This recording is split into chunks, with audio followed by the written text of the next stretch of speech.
Sir शुरू करें। हाँ। हेलो। महेश सर स्टार्ट करें। ठीक है। हम्म।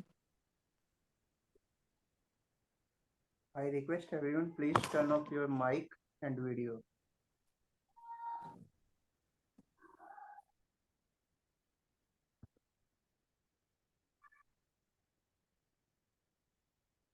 दिख रहा होगा। Yes sir, you are visible. Okay okay. Audible. Audible. Yes sir. Okay. Sir मैं स्टार्ट करता हूँ। Yes yes. नमस्कार वैद्यगण, मैं वैद्य रजत गोयल आज से शुरू होने वाली इनफर्टिलिटी से ज्ञान तक व्याख्यान श्रृंखला में आपका स्वागत करता हूँ। मैं आप सभी को अध्यापक दिवस की शुभकामनाएं देना चाहता हूँ। Happy teachers day to all of you. हमारे आज के मेंटर से मैं आपका परिचय कराना चाहूँगा। हमारे आज के मेंटर वैद्य महेश गोकुलचंद बिरला जी हैं। सर पिछले 30 वर्षों से ओजस और Ayurveda super speciality hospital Jalgaon Maharashtra में founder and chief medical officer के रूप में चिकित्सा सेवाएं दे रहे हैं। Sir recurrent pregnancy loss, infertility, respiratory disorder, spine and joint disorder, geriatric diseases, cardiac preventive and curative ayurvedic management, autoimmune disorder में सक्सेसफुली रिजल्ट्स आयुर्वेदा की सहायता से दे रहे हैं। सर ओजस हॉस्पिटल में केरलियन स्टाफ के साथ सभी panchakarma therapies scientific and hygienic तरीके से करते हैं। कार्डियक पेशेंट और कैंसर पेशेंट के लिए भी स्पेशल प्रोटोकॉल है। सर को वैद्य टीएम गोगटे पंचकर्मा भिषक अवार्ड से नवाजा गया है। सर का main interest new BMS students को आयुर्वेदिक प्रैक्टिस की तरफ लेकर जाना है और पिछले 30 वर्षों से 3000 से भी ज़्यादा स्टूडेंट्स को सर ट्रेन कर चुके हैं। आप लोगों का ज़्यादा समय ना लेते हुए मैं आज के विषय से आपको अवगत कराना चाहूँगा। हमारा आज का विषय female infertility and Ayurvedic aspect है। सर इस विषय पर अपना मजबूत पक्ष हमारे साथ साझा करेंगे। मैं आप सभी से आग्रह करता हूँ कि सर की हर बात को ध्यान से सुने। सर आप शुरू कर सकते हैं। Thank you. Okay, thank you thank you. धन्यवाद रजत जी। एक्चुअली फीमेल इनफर्टिलिटी ये एक सब्जेक्ट है, लेकिन आइसोलेटेड सिर्फ फीमेल इनफर्टिलिटी ऐसा बोलना काफ़ी बार मुश्किल होता है। लेकिन कहीं कहीं अपने को रेफरेंसेस जो है वो मेल इनफर्टिलिटी की मतलब मेल पार्ट का भी देना पड़ता है। इसलिए हमने स्लाइड्स में कुछ पार्ट जो है वो शुरू का कॉमन बनाया, बाद में और फीमेल इनफर्टिलिटी पर ज़्यादा फोकस किया है। और मैं एक्चुअली आपकी सब ऑर्गेनाइजिंग कमेटी को धन्यवाद देना चाहता हूँ कि जिन्होंने मुझे ये मतलब लेक्चर के लिए आमंत्रित किया। और सबसे बड़ी खुशी की बात यह है कि आज का जो दिन है वो बहुत ही बढ़िया दिन है, मतलब जो अध्यापक दिवस है। तो हमारे जो आगे ले होने वाले सब लेक्चर्स के जो मेंटर्स हैं, आभार सर और बाकी सभी, इनको सबको मैं एक बार प्रणाम करना चाहूँगा ये कार्यक्रम के शुरुआत के ओपनिंग स्पीच में ही। और साथ में आप सभी डॉक्टर्स जो है, क्योंकि काफ़ी बार कुछ स्टूडेंट्स और कुछ डॉक्टर्स जो है वो भी अच्छी अच्छी चीज़ें सिखा कर जाते हैं, इसलिए उनको सबको भी मैं एक बार प्रणाम करना चाहूँगा इस अध्यापक दिवस के सुनहरे अवसर पर। लेक्चर का स्टार्ट भगवान धन्वंतरी जी के नमन से करेंगे। आपको अभी बताया कि एक ओजस आयुर्वेद सुपर स्पेशलिटी हॉस्पिटल के माध्यम से हम लोग यहाँ पर सेवाएं देते हैं। ये एक cashless mediclaim empanelled NABH accredited hospital है। आज के अध्यापक दिवस पर इन सभी महानुभावों को मैं प्रणाम करना चाहूँगा। और जिनकी वजह से ये जो आयुर्वेद प्रैक्टिस करने का अवसर मिला है वो ये सभी हैं। और इनके अलावा बहुत सारे ऐसे गुरु मिले जो हमें हमारे पढ़ाई के वक्त पर भी मतलब कॉलेज में भी सिखाए, और वो जो सीख उन्होंने उस टाइम पर दी थी उसका इम्पोर्टेंस हमें अभी 30 इयर्स के बाद में भी रोज के ओपीडी में देखने को मिलता है। मैं सभी गुरुजनों का एक बार धन्यवाद दूंगा, और साथ में मेरे जो कलीग्स फ्रेंड्स जो है वो, हमारी टीम जो ओजस की पूरी है वो, और हमारे सब डॉक्टर्स और स्टाफ, जिनकी वजह से ये सब हम काम आसानी से कर पाते हैं। इनफर्टिलिटी ये एक थोड़ा सा क्लिष्ट सब्जेक्ट है, और मैंने कुछ जगह पर ऐसा भी सुना था कि इनफर्टिलिटी इज कर्स। मतलब ये जो है, ये एक शापित क्षेत्र है कि जहाँ पर कभी कभी मतलब जो पेरेंट्स आते हैं उनको बहुत सारे अलग अलग इलाज करने के बाद में भी संतान प्राप्ति नहीं होती है। तो इस बात पर मेरा तो उतना विश्वास नहीं था, लेकिन कुछ ऐसे मतलब ओकेजन्स, कुछ ऐसे परिस्थितियां निर्माण हुई कि उस परिस्थिति में मुझे समझने लगा कि इनफर्टिलिटी ट्रीट हो सकती है आयुर्वेद से। एक रुग्णा थी जिसका 4 बार एबॉर्शन हुआ था, और 5वीं बार जब उसको प्रेगनेंसी रुकी तब डॉक्टर साहब ने चेक करके बताया कि टॉर्च टेस्ट पॉजिटिव है, और इस टाइम भी चांसेस है कि उसका एबॉर्शन होगा। मेरी प्रैक्टिस को उस टाइम लगभग 2 साल हुए थे, 2 या 2.5 साल। और उस समय पर वो रुग्ण मेरे पास में आई, और फिर मैंने, मेरे एक फ्रेंड है जो एलोपैथिक गायनेक है, उसको कॉल किया। कॉल कर कर उसे पूछा कि ये टॉर्च टेस्ट के लिए आप लोग कैसे ट्रीटमेंट देते हैं और इसका कितना सक्सेस रेट है। तो हंसने लगा, और वो जेजे हॉस्पिटल से ही पास आउट हुआ था। तो उसने बताया, जेजे हॉस्पिटल मुंबई। तो उसने बताया कि बोले पूरी दुनिया जो है उसमें काफ़ी जगह पर अभी आयुर्वेद ड्रग यूज होने लगे, बोले टॉर्च के लिए और रिकरेंट लॉस ऑफ प्रेगनेंसी के लिए। और तू आयुर्वेदिक डॉक्टर एलोपैथिक के बारे में पूछ रहा है, मतलब अजब बात है। तो मुझे बहुत मतलब गहरी चोट लगी कि भाई ये ऐसा बोल रहा है, मतलब क्या। फिर मैंने वो टॉपिक पढ़ना शुरुआत की, और शुरुआत करने के बाद में उस रुग्णा को मैंने मेडिसिन दी। उसको मेडिसिन दी, दिन में 6 बार मेडिसिन ऐसे शुरुआत की, क्योंकि उसका कारण ऐसा था कि वो उस रुग्णा को ये बताया गया था कि 10 दिन के बाद में एक बार वापस टॉर्च टेस्ट करेंगे। और उस टाइम पर जलगांव में टॉर्च टेस्ट नहीं होती थी, ग्रीन क्रॉस कर कर लैब थी मुंबई की, वहां पर ब्लड भेजना पड़ता था। और 10 दिन के बाद में ये आती है पॉजिटिव, तो फिर सोचते हैं कि ये कंटिन्यू करना कि नहीं। तो वो तो मेरी मतलब आयुर्वेद के ही हिसाब से मेरी इज्जत दांव पर लगी थी, और मैंने फिर मेडिसिन दी जो पित्त शामक सब चिकित्सा थी। और वो 6 बार देने के बाद में 10वें दिन जब टेस्ट की, तो वो टेस्ट का रिपोर्ट निगेटिव आया, और उसके बाद में सुलभ प्रेगनेंसी और सुलभ प्रसूति कर कर वो रुग्णा मतलब उसमें से आउट आई। तो मुझे भरोसा हुआ कि हम लोग कुछ कर सकते हैं, और उसके बाद में मैंने इस टॉपिक को छेड़ना शुरू किया। बाद में ऐसे मौके आते गए और ट्रीटमेंट होती गई, और धीरे धीरे इस विषय का डेप्थ भी बढ़ता गया। हालांकि इस विषय का डेप्थ इतना है, जो मैं आज बोलने जा रहा हूँ आपको, ये अगर थोड़ा सा आप समझे तो ये एक बेसिक होगा। और बाद में अभी ये जो ग्रुप में अभी मैंने जस्ट थोड़ी देर पहले ही पूरा मैसेज पढ़ा रजत जी का, तो उसमें अलग अलग टॉपिक पर, जैसे सिर्फ मेल इनफर्टिलिटी पर ऑलमोस्ट 3 लेक्चर है, सीमेन पर एक अलग लेक्चर है, ओव्यूलेशन पर एक अलग लेक्चर है, पीसीओडी का एक अलग लेक्चर है। मतलब हर टॉपिक कवर किया हुआ है एक अच्छे एक्सपर्टाइज से। तो अगर ये प्रोबेबली मेरे हिसाब से, अगर प्रॉपर ढंग से, अगर ये जो 15-20 दिन 25 दिन की श्रृंखला है, ये अगर सभी डॉक्टर्स अगर अटेंड करें तो काफी होल्ड इस विषय पर आ सकता है। क्योंकि हम अपने तरीके से ट्रीटमेंट करते हैं, लेकिन काफी बार अलग अलग छोटी छोटी ऐसी चीजें अलग अलग गुरुओं से मिलने सीखने को मिलती कि जिससे अपना काम आसान हो जाता है।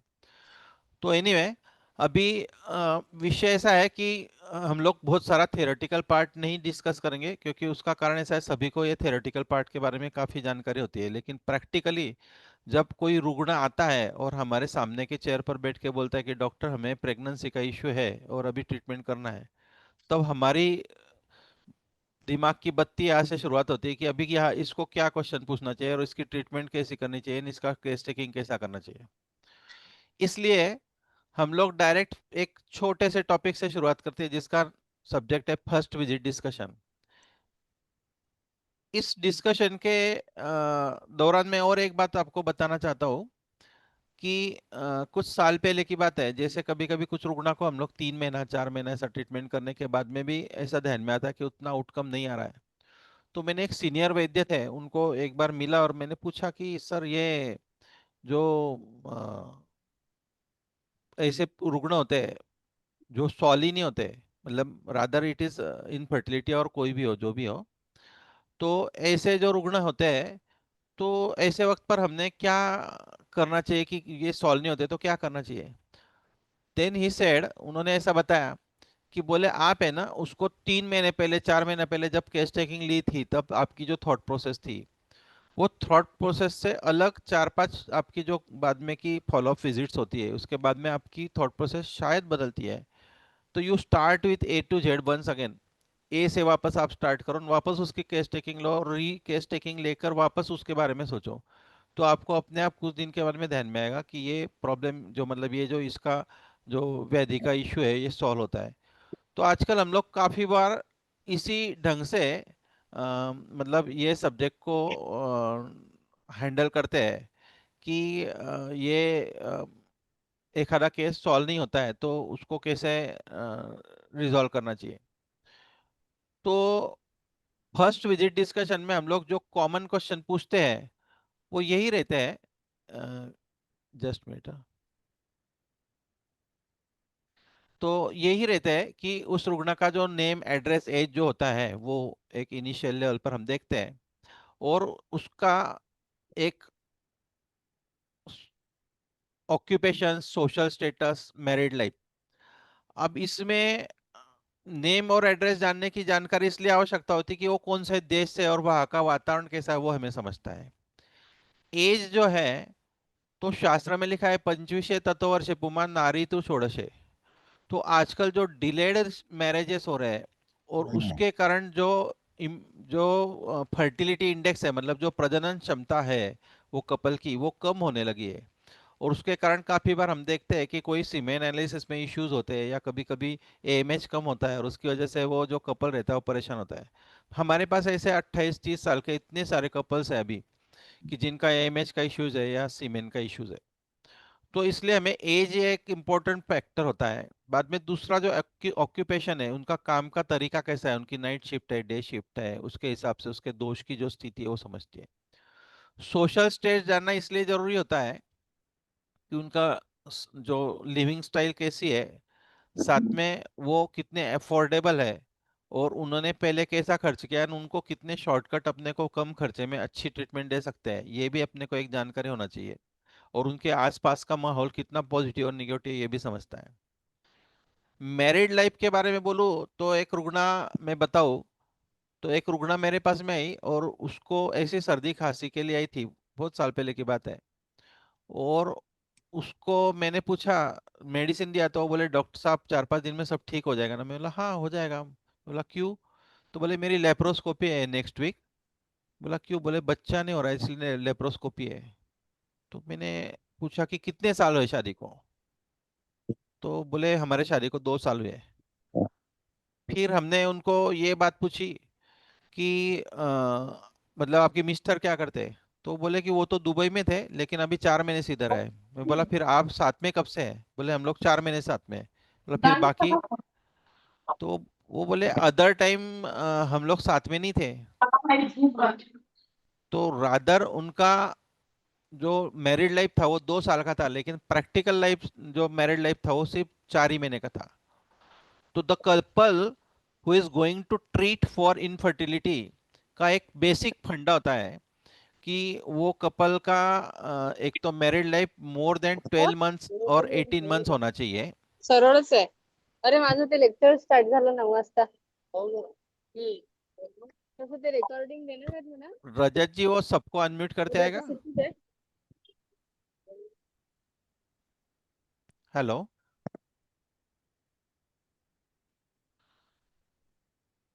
तो मैरिड लाइफ जो है वो इसलिए इम्पोर्टेंट होता है कि एक इनफर्टिलिटी ये कपल को कैसे ट्रीट करना है इसका एक जो साइंटिफिक डब्ल्यूएचओ ने जो बताया है वो 12 months to 18 months of married life, another 4 to 5, at least minimum 4 to 5 times intercourse in a week.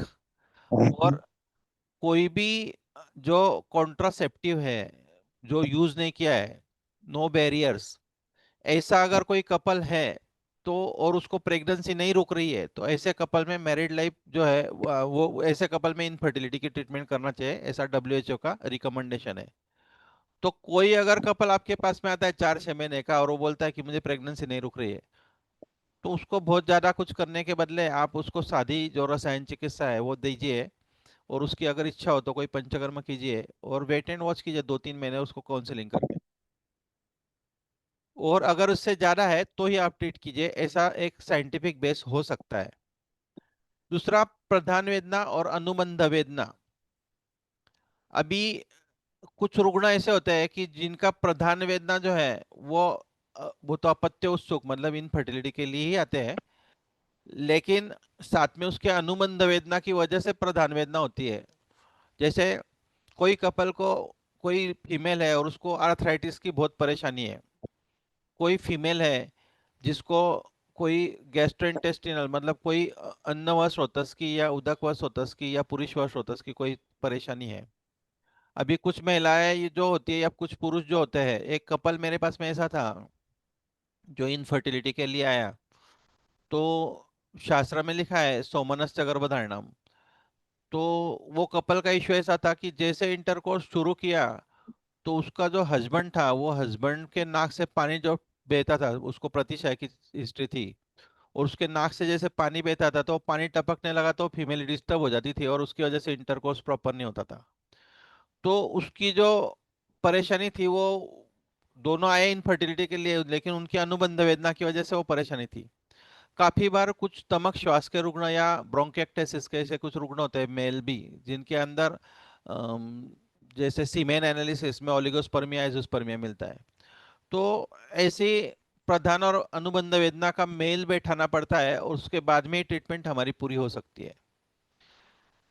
पूर्व व्याधि वृत्तांत में अगर रुग्ण को डीएम मतलब diabetes, cardiac disorder, asthma, epilepsy या एनी कॉक्स ऐसी हिस्ट्री हो, तो उसके शरीर की अवस्था धातु क्षयजन्य अवस्था है क्या, उसने बहुत सारी मेडिसिन खाने की वजह से उसके खवैगुण्य हुए क्या, उसके अंदर कोई लीन दोष है क्या, इसके बारे में हमें जानकारी मिलती है और ट्रीटमेंट करते समय पर जो एक्सटेंसिव पंचकर्म करने की आवश्यकता होती है उसके बारे में हम सोच सकते हैं। Measles, mumps, rubella, chicken pox, hepatitis, falciparum, enteric fever, allergic manifestation, ये जो सब चीजें हैं इसमें मैक्सिमम जो इन्वॉल्वमेंट होती है वो वात के साथ में पित्त की होती है। तो हमें एक बार दोष की स्थिति समझने के लिए ये डिसीजेस का एक फायदा होता है, और वो जो दोष है वो हिसाब से हमें आगे की जो ट्रीटमेंट है वो आसान होती है। काफी बार बचपन में हुआ मम्स जो रहता है उससे ऑर्काइटिस या जो ओव्यूलेशन जो है महिलाओं में उस पर अब असर होता है। आगे हमें उसके बारे में हम ज्यादा डिटेल जानकारी लेने ही वाले हैं। कौटुंबिक वृत्तांत में मदर फादर सिबलिंग्स, इसमें कोई जेनेटिक डिसऑर्डर है क्या? अभी ऐसा है कि मेरे पास में एक कपल था और वो कपल काफी बार सब हमारे जो पूर्व वैद्य जो थे सभी मेरे सीनियर जो थे उनके तरफ और मेरे तरफ सबकी तरफ घूम के आए। अभी मुझे कुछ साल पहले वो महिला मिली थी और उसको कैंसर डेवलप हुआ था क्योंकि उसने बहुत मेडिसिन इसकी खाई हुई थी, एलोपैथिक की भी और आयुर्वेदिक भी होम्योपैथिक भी सब किया था उन्होंने। अच्छे क्लास मतलब क्लास 1 ऑफिसर था उसका हस्बैंड। और मैंने उसको बाद में एक बार 4 महीने ट्रीटमेंट के बाद में उस समय पर ही नहीं बोल दिया था, उसको बोला भी आप कहीं पर ट्रीटमेंट मत करो। तो वो बोले क्यों, तो मैंने उसकी जब हिस्ट्री ली तब मुझे ऐसा ध्यान में आया कि उसकी जो सिस्टर है उसका भाई जो है वो, तो उसके परिवार में किसी को भी बालक नहीं है। तो काफी बार ऐसा होता है कि कोई शापित कुंडली होती है या शापित दोष होते हैं कि जिसकी वजह से कर्स्ट जो बोलते हैं उसमें ऐसी हिस्ट्री होती है। कभी कभी तो ऐसा होता है कि अभी इसके अलावा एक अलग सब्जेक्ट है व्यक्तिगत है कि कुछ कपल्स शादी होती है और शादी होने के बाद में उनको प्रेगनेंसी ऑटोमेटिक रुकती है, और आ रहा है ना, क्या हुआ?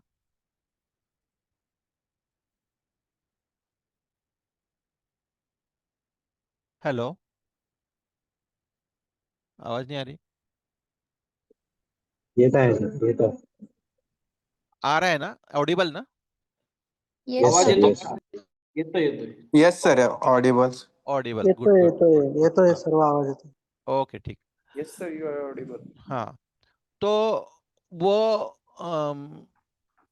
जो मैरिज हुआ, मैरिज होने के बाद में 4 महीने के बाद में प्रेगनेंसी रुकी, और रुकने के बाद में वो कपल को इच्छा नहीं थी कि हमें इतनी जल्दी प्रेगनेंसी नहीं चाहिए, और उन्होंने डीएनसी कर लिया, डीएनई. तो वो जो परिस्थिति थी, उसके बाद में वो 2 साल गए, और 2 साल के बाद में ये कोशिश कर रहे, फिर भी प्रेगनेंसी नहीं रुक रही है. तो हमने ऐसे काफी पेशेंट देखे, फिर हमने इस पर सोच करने के बाद में हमारे ये ध्यान में आया कि ऐसे जो रुग्ण होते हैं ये शापित होते, कर्स होते, क्योंकि उसके अंदर एक आत्मा है, और वो आत्मा का इन्होंने अपमान किया होता है. तो ऐसे जगह पर अपन उनको एक दैवोपास चिकित्सा के स्वरूप पर कुछ चीजें सजेस्ट कर सकते हैं. तो ऐसे छोटे से एक पर्सनल हिस्ट्री या कौटुंबिक हिस्ट्री पर से हम लोग आगे जानकारी ले सकते हैं. बाद में कॉन्ट्रासेप्टिव्स की जो हिस्ट्री होती है, तो उसमें एक पार्ट होता है जिसको कुछ कपल में कोइटस इंटरप्टस की एक हिस्ट्री होती है. कभी किसी कोई कोई महिलाओं में जो कंडम यूज करते हैं, तो कंडम के अंदर उन महिलाओं में पित्त प्रकृति की जो रुग्ण होती है, वो महिलाओं में काफी बार ऐसा होता है कि उनको एलर्जिक रहती है, मतलब कोई भी चीज. तो उसके बाद में उनको वजाइनाइटिस डेवलप होता है, या जो श्वेतस्राव या श्वेत प्रदर डेवलप होता है, और वो जो रिपीटेड डेवलप होने वाले जो इन्फेक्शंस है, उसके वजह से जो पेल्विक इन्फ्लेमेटरी डिसीजेस होते हैं, वो डेवलप होकर उससे प्रेगनेंसी रुक जाती, मतलब होती नहीं है. तो हम लोग वो हिस्ट्री के जरिए ये जान सकते हैं कि इन्फेक्शन का सोर्स कहाँ है. और जो क्वाइटस इंटरप्टस है, उसमें काफी बार ऐसा होता है कि जो पिक पिक स्थिति में इंटरकोर्स की एक स्थिति पहुंचती है, तो वो स्थिति पर जब वो बाहर निकाल कर उसको स्खलन करते हैं, तो उसकी वजह से वो महिला जो रहती है, उसका जो माइंड रहता है वो डिस्टर्ब हो जाता है, क्योंकि वो कंप्लीट स्टेज पर पहुंचती नहीं है, और इसकी वजह से भी कभी कभी प्रॉब्लम होता है. तो वो एक पार्ट कंसिडर करना चाहिए. हिस्ट्री ऑफ ट्विंस अगर फैमिली में किसी को है, तो इसके बारे में काफी उल्लेख अपने शारीरस्थान में है. आप वो उसको एम्ब्रियोलॉजी बोल सकते हैं, कि अपना जो शारीरस्थान है वो that is actually Ayurveda embryology. तो वात की कितनी वृद्धि परिवार में है और वैसी प्रकृति में है, तो वो हिसाब से ट्रीटमेंट करते समय पर जो प्रोटोकॉल बस्ती का होता है, वो अपने को मैनेज करते आता है. वो आगे आने ही वाला है सब. व्यक्तिगत वृत्तांत में डाइटरी हैबिट्स, उनके खान पान में कौन सी चीजें ज्यादा है कि जो उनके शरीर के स्रोतो दृष्टि या दोष दृष्टि के लिए कारणीभूत होती है.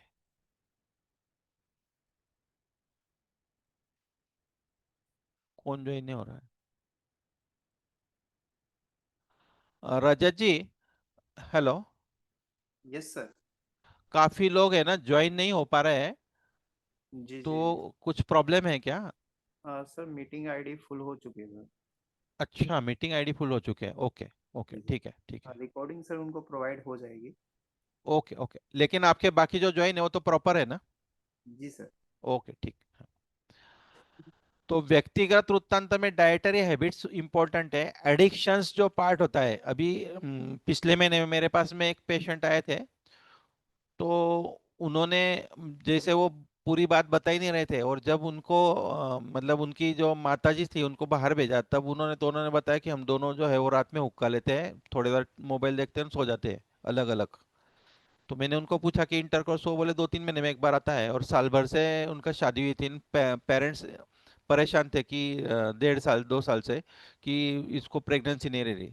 तो एडिक्शन से एक कारण होता है कि जिसकी वजह से ये ऐसी छोटी छोटी चीजें होती है. बाद में जो तंबाकू सेवन या ड्रिंक्स जो होता है वो. स्लीप पैटर्न में अगर आप बताएंगे, तो शास्त्र में जो लिखा है कि निद्रायत्तम सुखम दुखम पुष्टिकारशम बलाबलम, वृषता क्लीबता. तो जो स्लीप पैटर्न है, अगर स्लीप प्रॉपर है तो रुशता है, नहीं तो क्लीबता है. तो इसलिए स्लीप इज ये जो एडेक्वेट होनी चाहिए, एक्सपेक्टेड, वो जरूरी है. दूसरा, एक्सरसाइज हैबिट्स. उनको कुछ एक्सरसाइज हैबिट्स है क्या, स्ट्रेस है क्या, उसके bowel habits, appetite, operative history, ऐसे सब चीजें, जो छोटी छोटी चीजें हम लोग अपने रेगुलर प्रैक्टिस में पूछते हैं, उसका कोरिलेशन हम लोग आगे देखने वाले हैं. रस ऑफ प्रेफरेंस, अगर उसको कटु रस का प्राधान्य है तो उसमें वात वृद्धि की चांसेस ज्यादा है, और उसको जो पित्त पित्त वृद्धि और पित्त जो है पित्त दुष्टि भी ज्यादा है। तो ट्रीटमेंट करते समय पर वो ध्यान में रखना है। अगर उसका मधुर रस का सेवन ज्यादा है तो श्रोतरोजन्य संप्राप्ति के चांसेस ज्यादा है। Outside food frequency, usual time of food, delayed food है, रात में बहुत लेट ले रहे, कॉन्स्टिपेशन हो रहा है। एक्सेस यूज ऑफ सॉल्ट, बाल झड़ना, बाल टूटना, बाल में रुसी होना, डैंड्रफ होना, आंखों की रोशनी कम होना, स्किन खराब होना, बाद में नपुंसकता आना और हार्मोनल इम्बैलेंस होना, ये सब सॉल्ट की वजह से होता है। दिवा स्वप्न जो है, दिवा स्वप्न की वजह से जो दोष दृष्टि होती है वो, और विरुद्धार के बारे में जो बताया गया है कि वंध्यत्व अंधत्व जो बताया है वो, तो ये डाइटरी हैबिट में हमें एक बार पूछना चाहिए। अभी सबसे इंपॉर्टेंट आता है वो स्पेसिफिक महिला का जो है वो रिलेटेड विथ रजोवृत्तांत। नंबर ऑफ पैड्स, फिजियोलॉजी क्या है और पैथोलॉजी क्या है। 2 to 3 पैड्स हमें एक्सपेक्टेड है और 3 to 5 days एक्सपेक्टेड है। मोर देन दैट और लेस देन दैट, या तो रजोकृतता या अत्यार्थ हो, ये एबनॉर्मलिटी है, you have to treat. Character of flow, flow रुकते रुकते आ रहा है, एक जैसे आ रहा है, पीरियड्स के टाइम पर ही से मतलब पैड में ही आ रहा है या बाथरूम में भी आ रहा है। बाद में मेनार्की कब हुई, प्रीमेंस्ट्रुअल सिम्टम्स जो थे उसको कुछ डेवलप हो रहे हैं क्या, ऑनसेट ग्रेजुअल हो रहा है क्या सडन हो रहा है, मतलब अचानक पीरियड्स आ रहे हैं या प्रीमेंस्ट्रुअल सिम्टम्स ज्यादा है। Duration and pattern of blood flow जो है उस पर से हम रजो दृष्टि जान सकते हैं। जैसे अगर कष्टार्थव है, मतलब कटिशूल है, पादशूल है, अंगशूल है, सर्वांगशूल है, तो उसको जो वात वृद्धि होंगी, अगर उसको साथ में ब्लड का फ्लो जो है उसमें क्लॉटिंग ज्यादा है, ग्रंथिल स्राव ज्यादा है, तो उसमें कफ दृष्टि ज्यादा होंगी। वो उसमें दाह ज्यादा है, ज्यादा आरक्त वर्णीय है, तो वो, और वो जो फ्लो है बाद में तो वो पित्त की होंगी, और जो ईशद कृष्ण वर्णी है तो वो वात वृद्धि होंगी। तो वो रजो दृष्टि का जो टाइप है वो उस पर से डिसाइड होता है। और जो हमें विंशति योनि में पद बताया है उसमें ये हिस्ट्री में अपने को वहां से शुरुआत करते आती है कि ये कहाँ पर अटक रहा है। देन उसका नेक्स्ट पार्ट है LLMP, LLMP और LMP। मतलब हम लोग काफी बार पूछते हैं कि पीरियड्स कब आए, लेकिन हमें यह भी पूछना चाहिए कि लास्ट पीरियड कब आए, उसके पहले के पीरियड्स कब आए। एटलीस्ट 3 to 6 मंथ्स की हिस्ट्री होना जरूरी है। उसका कारण ऐसा होता है कि हमें उससे ये समझता है कि कितने दिन में ये जो फ्लो था वो कितने दिन में पीरियड्स आ रहा है, और उसका जो ओव्यूलेशन है उसकी साइकिल वो 28 डेज की है, 35 डेज की है, 40 डेज की है, या इरेग्युलर है, या 2 मंथ्स की है। तो उससे हिसाब से हम लोग उसका ओव्यूलेशन जज कर सकते हैं, और उसके हिसाब से उसके मेडिसिन का भी प्लान कर सकते हैं या उसके पंचकर्म का प्लान कर सकते हैं। मैथुन वृत्तांत, इसमें फ्रीक्वेंसी ऑफ कोइटस, अभी मतलब मैं बहुत ही ये इस बारे में आश्चर्यचकित होता हूँ कि उनको जो भी हमारे यहाँ रुग्ण आते हैं उनको सिर्फ यही बताया गया रहता है कि 10th डे के ऑनवर्ड अल्टरनेट डे करना है 10 डेज, और बाकी आगे और पीछे कुछ भी नहीं करना है, ऐसा एलोपैथिक डॉक्टर ने बताया हुआ था। अभी उसका परिणाम ऐसा होता है कि कुछ दिन के बाद में वो बोलते हैं कि सिर्फ हम लोग देखते हैं कि कब अंडा फूटा और उस दिन ही हम करते हैं, बाकी करते ही नहीं महीना भर। शास्त्र में यज्ञ पुरुष अध्याय में बताया गया है कि शुक्र वेगावरोधात शांडिल्यम, मतलब जो इम्पोर्टेंसी डेवलप होने का सबसे इम्पोर्टेंट कारण है वो शुक्र वेग अवरोध है। और जो अराउजल डिसऑर्डर होती है, जो हम लोग कुछ साल के बाद में जो इनफर्टिलिटी के कपल्स होते हैं उसमें ऐसा प्रॉब्लम आता है कि जिस दिन उनको बोला डॉक्टर ने कि अभी आज इंटरकोर्स रखो, उस दिन अराउजल डिसऑर्डर के वजह से ईडी डेवलप होता है और वो परफॉर्म नहीं कर पाते हैं, और उसका उनको गिल्ट फील होता है, 9 महीना वेस्ट जाने की वजह से वाइफ की चिड़चिड़ होती है। तो फ्रीक्वेंसी ऑफ कोइटस कितनी होनी चाहिए, एटलीस्ट उसका जो बनाया गया प्रमाण है शास्त्र के हिसाब से, जो समर में कितनी, वर्षा ऋतु में कितनी, और जब एक्सपेक्टेड है तब कितनी, तो ये हमें एक बार पेशेंट को, मतलब जो रुग्ण है वो दोनों कपल को बताना जरूरी है। इसमें एक बात तो जरूर बताना चाहूंगा कि जो थंब रूल है इनफर्टिलिटी का वो ये है कि ट्रीटमेंट जो शुरू होनी चाहिए वो हस्बैंड और वाइफ की दोनों की साथ में होनी चाहिए। अकेले हस्बैंड की ट्रीटमेंट या अकेले वाइफ की ट्रीटमेंट कभी नहीं होनी चाहिए। तो कंपलसरी आप उनको वहां पर ऐसे ही बताना है कि वो, हम काफी बार ऐसा होता है कि मदर इन लॉ लेके आती है सिर्फ बहू को और बोलती है कि इनफर्टिलिटी है, तो हम लोग कुछ जज नहीं कर सकते और अनसक्सेसफुल होते हैं। तो कभी भी ट्रीटमेंट के टाइम पर ये दोनों को बुलाना आपको जरूरी है। यूजुअल टाइम प्रिफरेबल जो है, तो शास्त्र में जो बताया गया टाइम है वो नाइट का टाइम प्रिफरेबल बताया गया है चरक संहिता में। तो जो गर्भाधान काल बताया है वो नाइट का बताया गया है, तो आप प्रिफरेबली उनको बोल सकते हैं, क्योंकि उस टाइम पर सर्व निवृत्ति मतलब सब काम की निवृत्ति होने के बाद में जो माइंड रिलैक्सेशन रहता है और जो एक्सपेक्टेड सौमनस्य गर्भधारण जो होता है तो वो अच्छे से होता है।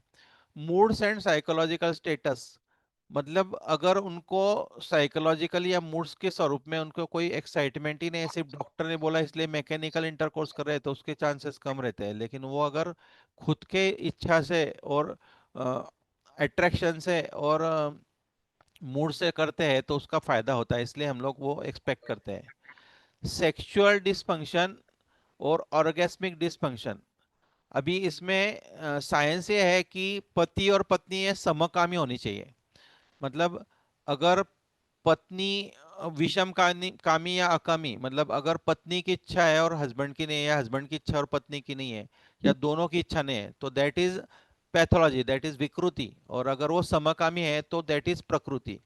तो ये एक पार्ट होता है। और काफी बार ये जो गुटखा वगैरह या ड्रिंक्स की आदत की वजह से जो हस्बैंड होता है वो प्रीमेच्योर इजैकुलेट होता है, उसकी वजह से वाइफ का जो ऑर्गेस्मिक डिसफंक्शन है वो ज़्यादा डेवलप होते जाता है, और उसका कारण हार्मोनल इम्बैलेंस होके पीसीओडी और आगे के प्रॉब्लम्स होते हैं।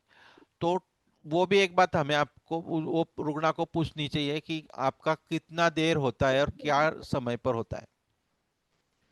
लैक ऑफ एंथुजियाज्म जो है, तो उसमें काफ़ी बार ऐसा होता है कि एक एक कपल मेरे पास में था, काफ़ी साल पहले की बात है।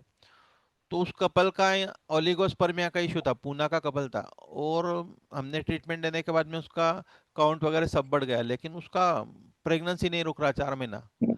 वो बहुत पंक्चुएट थी उसकी वाइफ। तो मैंने, मेरा एक फ्रेंड था, उसको बोला हुआ पूना में कि इसका काउंसलिंग करके मुझे बता क्या प्रॉब्लम है। तो फिर उसने बताया कि इसका शेयर मार्केट का बिजनेस है और किराना शॉप है बोले शिवाजी नगर में, और इसकी वजह से बोले इसका बोले मतलब कुछ घर में कुछ चिंता नहीं रहता है, सब जगह पर यही चीज़ों में अटका हुआ रहता है। नेक्स्ट टाइम पर मैंने उसको ओव्यूलेशन के टाइम पर महाबलेश्वर भेजा और उसी मंथ में उसको प्रेगनेंसी रुकी। तो वो उनको इंथुजियास्टिक कैसे करना है या उनको किस तरह से उसका काउंसलिंग करना है, ये भी एक पार्ट इंपॉर्टेंट होता है। ऑब्स्टेटिक हिस्ट्री में मिसकैरेज, अगर पहला मिसकैरेज है तो चांसेस ट्यूबल ब्लॉकेज के हो सकते हैं, क्योंकि काफ़ी बार ऐसा होता है कि मिसकैरेज के बाद में एक्सपेक्टेड एंटीबायोटिक पेशेंट लेता नहीं है, और उसकी वजह से थोड़ा सा जो इन्फेक्शन रुक जाता है, तो उससे ब्लॉकेजेस होते हैं। तो वो एक हिस्ट्री इंपॉर्टेंट है, और मिसकैरेज का कॉज क्या है ये अगर हमें मिला तो उसके हिसाब से हम आगे की ट्रीटमेंट प्लान कर सकते हैं। बाद में प्रीवियस चाइल्ड और चाइल्ड विथ माल फॉर्मेशन अगर है तो उसके ट्रीटमेंट में एक्सटेंसिव पंचकर्म में कैसे करना वो हम लोग डिस्कस करने वाले हैं।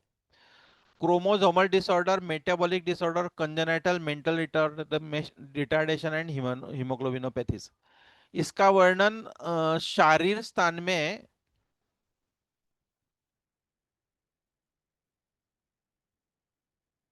आया हुआ है।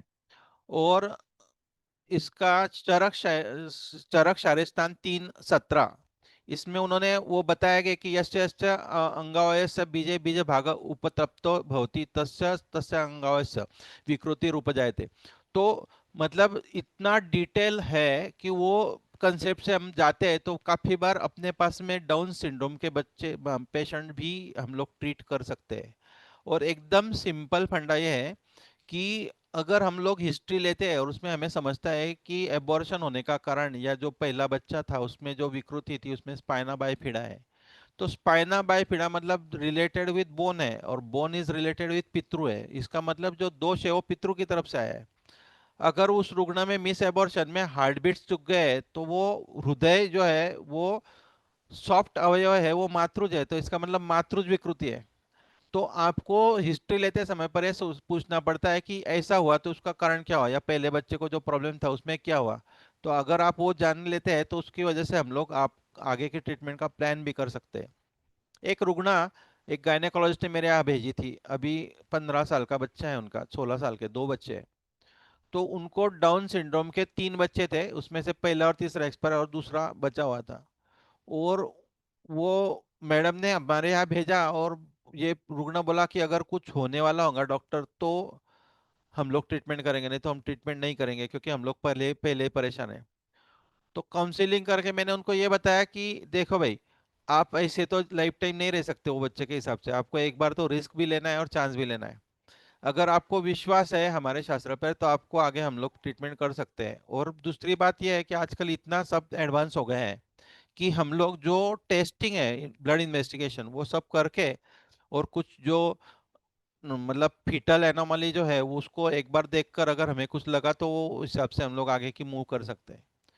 काउंसलिंग के बाद में वो तैयार हुए तो हमने उनको पूरा 6 महीने तक सब पंचकर्म धीरे धीरे करवाए और उसके बाद में हमने उनको मेडिसिन दी। मेडिसिन देने के बाद में प्रेगनेंसी रुकी, ट्विंस प्रेगनेंसी रुकी। 2 गायनेकोलॉजिस्ट हमने वहां पर रखे थे और उनको एक भी मेडिसिन एलोपैथिक 9 महीना नहीं दी। और पूरे 9 महीने के बाद में प्लान सीजर करवाया, बच्चे हुए 2 लड़के।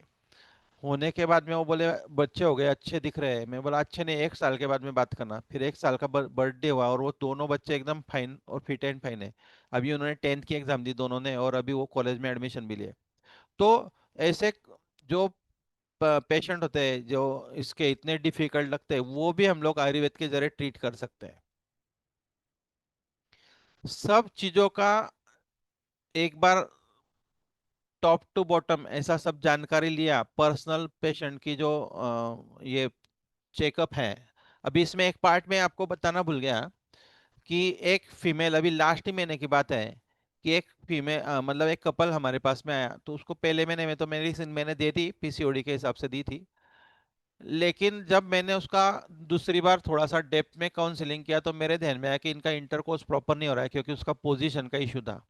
वो स्ट्रेट पैर रखकर इंटरकोर्स करते थे ना, वो हो ही नहीं रहा है। वो 2 ढाई साल से वो, फिर हस्बैंड बोले कि कुछ होता ही नहीं बोले हमारा। तो मैंने डिटेल पूछा तब मेरे ध्यान में आया। तो मैंने हमारे फीमेल डॉक्टर जो थे, ladies doctor, doctor madam Amrita madam, उनको बोला कि एक बार आप चेक करो कि इसका हाइमेन इंटैक्ट है क्या, कैसा है। उसने चेक करके बताया सर इसका हाइमेन इंटैक्ट है बोले, और इसका तो इंटरकोर्स ही नहीं हुआ है प्रॉपर। फिर उसको पोजीशन बताई और उसके नेक्स्ट 20 दिन के बाद में, मतलब 20-25 दिन के बाद में उसका मतलब फोन आया और बताया, अभी अभी लेट रिसेंट 8-10 दिन पहले की बात है, कि वो रुग्णा प्रेग्नेंट है। तो ऐसे छोटी सी चीजें जो है वो पर्सनल फिजिकल एग्जामिनेशन से भी हम लोग सॉल्व आउट कर सकते हैं। तो दोष स्थिति, अग्नि और आम की स्थिति, रोग मार्ग, व्यक्त स्थान, उद्भव स्थान, स्रोतो दृष्टि और दुष्चय, ये सब चीजों का हमें संप्राप्ति के घटक में विचार करना चाहिए। वैसे भी कोई भी व्याधि में हम लोग इसका विचार करते हैं, लेकिन स्पेसिफिकली ये सब चीजें जो है, ये जब न्यू कमर्स डॉक्टर प्रैक्टिस करते हैं तो मेरा ऐसा बोलना है कि ये सब चीजें उन्होंने एक बार केस पेपर बनाकर उस पर लिख ही लेना चाहिए कि हमें ये लग रहा है। मतलब हम लोग अभी काफी साल से प्रैक्टिस कर रहे हैं तो हमें तो 2 मिनट 5 मिनट में ध्यान में आता है कि कहाँ पर क्या गड़बड़ी है और वो ट्रीटमेंट हो जाती है। लेकिन नए नए पहले 6 महीना साल भर आपको लिखना पड़ेगा, और एक बार लिख कर प्रैक्टिस हो गई कि अपने आप ही आप उस चीज में आगे आगे बढ़ते जाएंगे। ये सब के बाद में हम लोग अभी ये डिसाइड कर पाते हैं कि ये प्राइमरी इनफर्टिलिटी है और इसमें पार्ट मदर के साइड से, फादर के साइड से या बोथ है, सेकेंडरी है, और एक बैड ऑब्स्टेटिकल हिस्ट्री मतलब रिकरेंट लॉस का है। और इसका फाइनल इंटरप्रिटेशन होने के बाद में हम लोग आगे मूव करते हैं। अभी इसमें एक सामान्य चिकित्सा जो बताए वो है एक्सटेंसिव शोधन as per indication with classical पूर्व कर्म एंड संसर्जन कर्म। अभी जब हम लोग ये कैसे प्लान करते हैं, हमारे यहाँ प्रोटोकॉल्स फिक्स किए हुए हैं कंसेप्शन के। तो इसमें हम लोग ये प्लान करते हैं कि जैसे अगर कोई कपल है जिसका एज 30+ है या 32-33+ है, डिलेड मैरिज है, तो उसमें हम लोग अगर उसको मैरिज, उसका married life more than 3 year 4 year 5 year ऐसा है तो उसको हम लोग प्रिफरेबली एक्सटेंसिव शोधन बोलते हैं।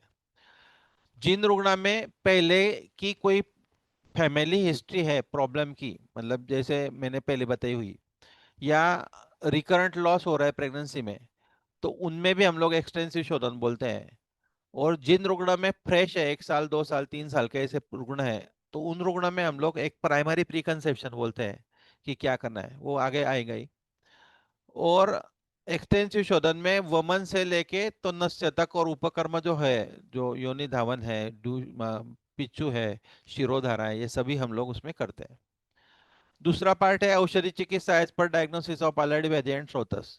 ये हम लोग पूरा उसका टॉपिक ही डिस्कस करने वाले हैं। General treatment to get the बीज संपत एंड क्षेत्र संपत। इसका भी एक कंसेप्ट है, प्री कंसेप्शन, ये भी डिटेल होगा। बाद में आहार विहार, और एक सत्वावजय मतलब काउंसलिंग पार्ट बहुत इंपॉर्टेंट होता है, जो बहुत ही कुछ साल आप प्रैक्टिस करेंगे तो अपने आप ही आप डेवलप हो जाएंगे उसमें। रहा सवाल ब्रह्मचर्य का, तो हमने कुछ रुग्ण में ऐसा भी देखा कि उनको हमने इंटरकोर्स नहीं करने दिया, जिसका ओलिगोस्पर्मिया था, तो उनको बोला कि अभी 1.5 महीना कुछ करना नहीं है, अलग सोना है और आपको मेडिसिन लेना है पंचकर्म के बाद में। तो ये ध्यान में आया कि उसका काउंट उतना बढ़ा नहीं, या उसके जो प्रॉब्लम्स थे, जैसे उसको एस्टेनोस्पर्मिया था या जो भी था, तो उसमें उतना इम्प्रूवमेंट हुआ नहीं। और जिन रुग्णा में हमने ट्रीटमेंट दी और उनको थोड़ी फ्रीक्वेंसी कम लेकिन ऐच्छिक इंटरकोर्स रखने का बोला, उन रुग्णा में उसका रिजल्ट ज़्यादा अच्छा है। तो ये हार्मोन्स पार्ट का अगर हम सोचे तो जो शास्त्र में लिखा है जपुरुषय में, वो एकदम करेक्ट है, ये हमें पता चला। इसलिए हम लोग उसको रुग्ण को ऐसा कुछ बोलते नहीं है, लेकिन उनको बोलते हैं कि थोड़ा सा फ्रीक्वेंसी कम रखना है, लेकिन ओव्यूलेशन पीरियड के टाइम पर ज़्यादा रखना है। दूसरा पार्ट ये होता है कि अगर 8वें 7वें 8वें दिन से इंटरकोर्स रखना शुरू किया, तो वो जो परफॉर्मेंस प्रेशर होता है 14 डे या 16 डे को ओव्यूलेशन के टाइम का, वो कम हो जाता है।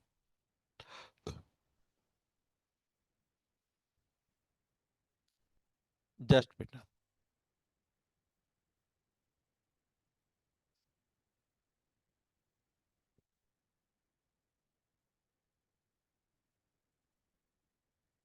अभी नेक्स्ट क्वेश्चन आता है कि एक जनरल कपल को निकलते समय पर आपको इंस्ट्रक्शन देनी पड़ती है कि इंटरकोर्स कब रखना है और बिहेवियर कैसे रखना है। तो प्रिफरेबल जो है वो 10 to 20 डेज है, जैसे हमने ऑलरेडी डिस्कस किया। नाइट प्रिफरेबल टाइम जो चरक संहिता में बताया गया है। पोजीशन के बारे में, हम लोग अगर कोई प्राप्त करने वाली स्त्री है और जो दान करने वाला है वो पुरुष है, तो उसमें जैसे हम लोगों को कोई मंदिर में जाने के बाद में हम बोलते हैं कि हमको प्रसाद चाहिए, तो हम लोग हाथ ऐसा सीधा करते हैं, उल्टा नहीं करते। वैसा वो स्त्री को डाउन पोजीशन में सुलाना है, उसके कमर के नीचे छोटा सा एक तकिया देना है कि जिससे उसका जो ट्रैक है वो ज़्यादा स्ट्रेट होगा और वो प्राप्त करने के लिए पर्याप्त जगह भी तैयार करेगा। और तीसरा, इंटरकोर्स करते समय पर, जैसे मैंने अभी आपको अर्लियस्ट बताया, जैसे उनको पोजीशन का पता ही नहीं रहता है, तो उसको पोजीशन क्या देना है वो भी आपको एक्सप्लेन करना है। अभी नेक्स्ट जो होता है, तो इंटरकोर्स के बाद में काफी महिलाएं ये बोलती है कि वो होने के बाद में तुरंत निकल जाता है, तो वो वहां रुकने का विषय नहीं रहता, वो तो निकलता ही है। लेकिन वो कुछ समय के लिए वहां पर रुका, तो उसके बाद में वहां से जो सीधा जाने वाला जो एक शुक्र जंतु है, जो स्पर्म है, वो वापस रिवर्स भी आ सकता है। इसलिए हम लोग उनको बोलते हैं कि वही पोजीशन में 2 मिनट रुको, जैसे इंजेक्शन का पीछे का पिस्टन हम रखते हैं वैसा, और फिर 2 मिनट के बाद में उसको निकालो, तो वो अपने आप वो जो एक एक्सपेक्टेड जो हाई मोटाइल स्पर्म है वो आगे चले जाएगा। बिहेवियर में control of negative feeling, boost positive feeling, feeling of hope, visualisation. एक मुझे धूप धूप में सूरज के सामने बैठ के मुझे बच्चा हो रहा है, या मेरा मेरा बच्चा गोदी में खेल रहा है, इस तरह के फीलिंग्स जो है, वो उनको देने के बाद में उनमें एक अंदर से फीलिंग आता है कि हाँ मुझे बच्चा होने वाला है, ये डॉक्टर की आके ट्रीटमेंट सही है। तो वो एक चीज है काउंसलिंग में आपको बोलना है। Love and attraction towards each other, ये एक पार्ट है। और एक अवगाह स्वेद with soda water for female, ये एक पार्ट जो है वो आजकल काफी ट्रेड में भी है, और वो हमने ट्रीट भी किया है। क्योंकि काफी बार ऐसा होता है कि अगर आप पीसीटी करेंगे, पोस्ट कोइटल टेस्ट, तो इसमें ऐसा ध्यान में आता है कि वो फीमेल में ज्यादा एसिडिकनेस होने से काफी बार जो सर्वाइकल पार्ट जो होता है, वहाँ सर्वाइकल एंडोटॉक्सिन्स तैयार होकर वहां पर शुक्र जंतु जो होते हैं वो वहां पर ही डेड हो जाते हैं। तो उसका फीमेल का जो अल्कलाइन पार्ट है वो थोड़ा सा कुछ समय के लिए बढ़ाने के लिए एक सोडा वाटर में उसको अवगाह देने के बाद में अगर आप ट्रीट मतलब उसको इंटरकोर्स का सलाह देते हैं, तो वो ज़्यादा प्रिफरेबल होता है। अभी लास्ट महीने में ही एक मेरा यूएसए का पेशेंट था, उनको पहली बार भी प्रेगनेंसी अपने यहाँ की मेडिसिन से रुकी थी, और अभी उनको दूसरा चांस लेना था, इसलिए मेडिसिन। तो मैंने उसको ये बात बताई, तो उसने मुझे बोला कि ये हाँ हमारे यहाँ तो उसका एक स्पेशल इंस्ट्रूमेंट ही है, उसका फोटो भी है, हमने डाला है, उसने भेजा हुआ फोटो है वो। तो बोले यहाँ पर ऐसा है कि ये कंपलसरी ऐसा होता है कि जितना डीप और प्रॉपर करेंगे उतनी जल्दी प्रेगनेंसी रुकेंगी, इसलिए ये इंस्ट्रूमेंट ही यहाँ मिलता है, बोले कि जिससे हम लोग ये क्लीन करते हैं और वहाँ पर सोडा वाटर से वॉश करते हैं। फूड मेल और फीमेल का जो सभी सभी को पता है। अभी हम लोग और ज्यादा फीमेल इनफर्टिलिटी पर फोकस कर रहे हैं। अभी कॉमन केसेस जो हम लोग सक्सेसफुली ट्रीट कर सकते हैं आयुर्वेद में, वो है ग्रंथि विकृति जन्य एचपीओ एक्सिस रिलेटेड पीसीओडी जैसे, संतर्पण जन्य जैसे हाइपोथायराइडिज्म, ओबेसिटी, कष्टार्थ, डिस्मेनोरिया, डिस्पेरेनिया, गर्भाशय ग्रंथि, यूटेराइन फाइब्रॉइड्स, बीजक क्षयज, नष्टार्थ, अल्प पुष्प, लो एमएच, बीजवाहिनी अवरोधजन्य, जिसकी केस हम लोग देखने वाले हैं। अभी इसमें एक गर्भाशय ग्रंथि का एक केस ऐसे ही बताना चाहूंगा कि काफी बार अपने को ऐसे लगता है कि ये गर्भाशय ग्रंथि है तो इसको प्रेगनेंसी रुकेंगी, और रुकेंगी तो कुछ चांस है क्या। तो एक रुग्णा मेरे पास में ऐसी थी कि जिसको गर्भाशय ग्रंथि थी और 9 इयर्स इनफर्टिलिटी थी, और उसके हस्बैंड को वो पेपर बांटने वाला, मतलब पेपर डिस्ट्रीब्यूटर था, रोज सुबह देखता था मैं उसे, तो वो बोले मुझे बच्चा ही नहीं है सर, बोले। बोला तो एक बार रिपोर्ट लेके आ। तो उसको चेक करने के बाद में मुझे ये ध्यान में आया कि इसको इतना स्वेलिंग है इसके हस्बैंड को, तो इसको कुछ गड़बड़ होगी, और परिस्थिति वश उसने कुछ चेकअप भी नहीं किया था ज्यादा प्रॉपर। तो मैंने उसको थायराइड चेक करने लगाया तो उसका 150 के ऊपर टीएसएच था, तो मैंने उसको वो थायराइड की ट्रीटमेंट लेने का बोला, और कुछ अपनी मेडिसिन दी, और उसको 1-2 महीने में प्रेगनेंसी रुकी। प्रेगनेंसी रुकने के बाद में आगे का टास्क था कि उसके वाइफ को गर्भाशय ग्रंथि थी, और उसके वो फाइब्रॉइड की वजह से एक इश्यू था। फिर मैंने वो गायनेकोलॉजिस्ट से डिस्कस किया, तो वो बोले सर, बोले वैसा कुछ नहीं है, कुछ लगा तो अपन ऑस्टाइटनिंग करेंगे। आवश्यकता पड़ी नहीं, और उसको 7वें महीने में ब्लीडिंग शुरू हुआ। ब्लीडिंग शुरू होने के बाद में थोड़ा सा मुझे स्ट्रेस आया, मैंने उसको वहां भेजा और 2 बार कॉल भी किया, तो डॉक्टर बोला कुछ प्रॉब्लम नहीं है, मैं उसको रेस्ट देता हूँ और यूडीलान देके उसको सेट करता हूँ। तो उसके बाद में उसकी डिलीवरी भी है, उसके बाद में उसको और एक लड़की हुई। तो नॉट नेसेसरी कि यूटेराइन फाइब्रॉइड एक हाथ दूसरा है और उसकी वजह से प्रेगनेंसी रुक नहीं सकती। तो आप उसको ट्रीट कर सकते हैं, और काफी बार अगर ज्यादा बड़ा यूटेराइन फाइब्रॉइड रहा तो फाइब्रोडेक्टोमी कर कर भी आप उसको ट्रीट कर सकते हैं। मैथुन अनिच्छा, लॉस ऑफ लिबिडो, गर्भाशय स्थान विकृति, मानस भावजन्य मतलब साइकोलॉजिकल इनफर्टिलिटी। एक कपल डोंबिवली का था, इधर के साइड की उनकी फैमिली थी, तो उनका प्रॉब्लम ऐसा था कि दोनों का बनता नहीं था, और उसकी वजह से उनका प्रॉपर मेल नहीं था। तो दोनों को मैंने काउंसलिंग की, और वो 4 साल से घूम रहे थे वहां पर, उन्हें आईवीएफ भी कर लिया था एक बार। तो उनको सिर्फ मैंने काउंसलिंग की उस मंथ में, और मेडिसिन दी, और उनको बताया कि ऐसा नहीं होता है। आप कोई अगर नर्सरी में जाए और वहां पर अगर 10 में से 2 कुंडी लेनी है, और वहाँ 2 पेड़ लेने गुलाब के, और उसको फूल है तो वही लेंगे, आप बगैर फूल का थोड़ी लेंगे। तो उनको उसका इम्पोर्टेंस समझा, और उसके बाद में वो नॉर्मल होने के बाद में उसी मंथ में उनको प्रेगनेंसी रुकी। रजोदुष्टिजन्य मतलब menstrual irregularities, break through bleeding bleeding या स्कैंटी मेंस्ट्रुएशन, ऐसे जो प्रॉब्लम्स होते हैं वो। बाद में bad obstetrical history, recurrent loss, वारंवार गर्भपात। अभी कौन सी चीजें फीमेल इनफर्टिलिटी को ट्रीट करते समय पर हमें नजरअंदाज नहीं करना चाहिए। मतलब abnormal hair growth, hirsutism, obesity, thyroid, DM anaemia, intermenstrual bleeding, amenorrhoea, polymenorrhoea, dysmenorrhoea, large blood clots, prolong bleeding, रक्तप्रदर, मलावस्तंभ, इरेग्युलर साइकिल्स विथ स्कैंटी, कष्टसंग, डिस्पेरनिया। बाद में एक्सेसिव पर वाजाइनल डिस्चार्ज, अनिद्रता, जो निद्रा का अभी श्लोक मैंने आपको बताया वैसा, और ये जो प्रीवियस इलनेस जो पित्त वृद्धि वाले होते हैं। एक ऐसी रुग्णा मेरे पास में आई थी, जो एक डॉक्टर थे, उनकी लड़की थी, तो उसको उम्र के 15वें साल के बाद में पीरियड्स ही नहीं आया। अब ये इनफर्टिलिटी के केस नहीं है, लेकिन एक मीजल्स की हिस्ट्री इसलिए बता रहा हूँ। तो लगभग 5 साल के बाद में, 5 साल तक उन्होंने पूरा उसका सब इन्वेस्टिगेशन कर लिया, काफी बार उसको हार्मोन दे दिए, तो भी उसको पीरियड्स नहीं आ रहे। पूरी फैमिली लेकर आई थी मेरे पास में। तो वो उस रुग्णा को सब चेक करने के बाद में मेरे ध्यान में आया कि इसको टाइफाइड और मीजल्स एक साथ हुए, और उसके बाद में इसके पीरियड जो आए थे 2 साल वो बंद हो गए। फिर मैंने उनको मेडिसिन सब पित्त की दी, परिपाठ अधिकार दिया, और एक मृदु विरेचन दिया घर पर ही। 2 महीने गए, 3 महीने गए, वो बोले डॉक्टर कुछ नहीं हो रहा। मैं बोला अभी ऐसे ही चलने दो, फिर होगा देखेंगे अपन। और चौथे महीने में उसको नेचुरल पीरियड आना शुरू हो गया। अभी तक उसको 6-7 साल हो गया, अभी तक रेगुलर पीरियड आ रहे हैं। मतलब एक छोटा सा मीजल्स या चिकन पॉक्स भी कितना इफेक्ट कर सकता है बॉडी पर, ये इसका एग्जाम्पल है। रिकरेंट यूटीआई के बहुत सारी महिलाएं रहती है, और महिलाओं में ऐसा होता है कि एक बार यूटीआई के सिम्टम्स कम हो गए कि उनको लगता है ठीक हो गया, और जो लो ग्रेड सिस्टाइटिस है उसकी वजह से उनको इन्फेक्शन बना रहता है, उसकी वजह से प्रेगनेंसी रुकती नहीं है, या तो काफी बार उसकी वजह से 2 या 3 महीने के बाद में एबॉर्शन होता है। तो बहुत कीन वॉच रखना चाहिए यूटीआई के ऊपर।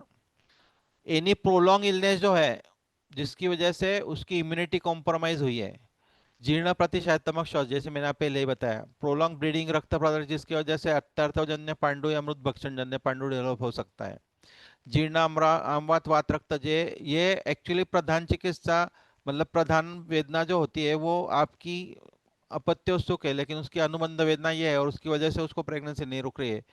तो पहले आपको जीर्णामवात वातरक्त को ट्रीट करना चाहिए और उसको बोलना चाहिए कि तेरी प्रेगनेंसी की भी ट्रीटमेंट चले, तो वो अपने पास बनी रहेगी। ऑटो इम्यून इलनेसेस, अभी कुछ पॉइंट्स जो है वो प्रैक्टिस में हमें जानकारी होना जरूरी है।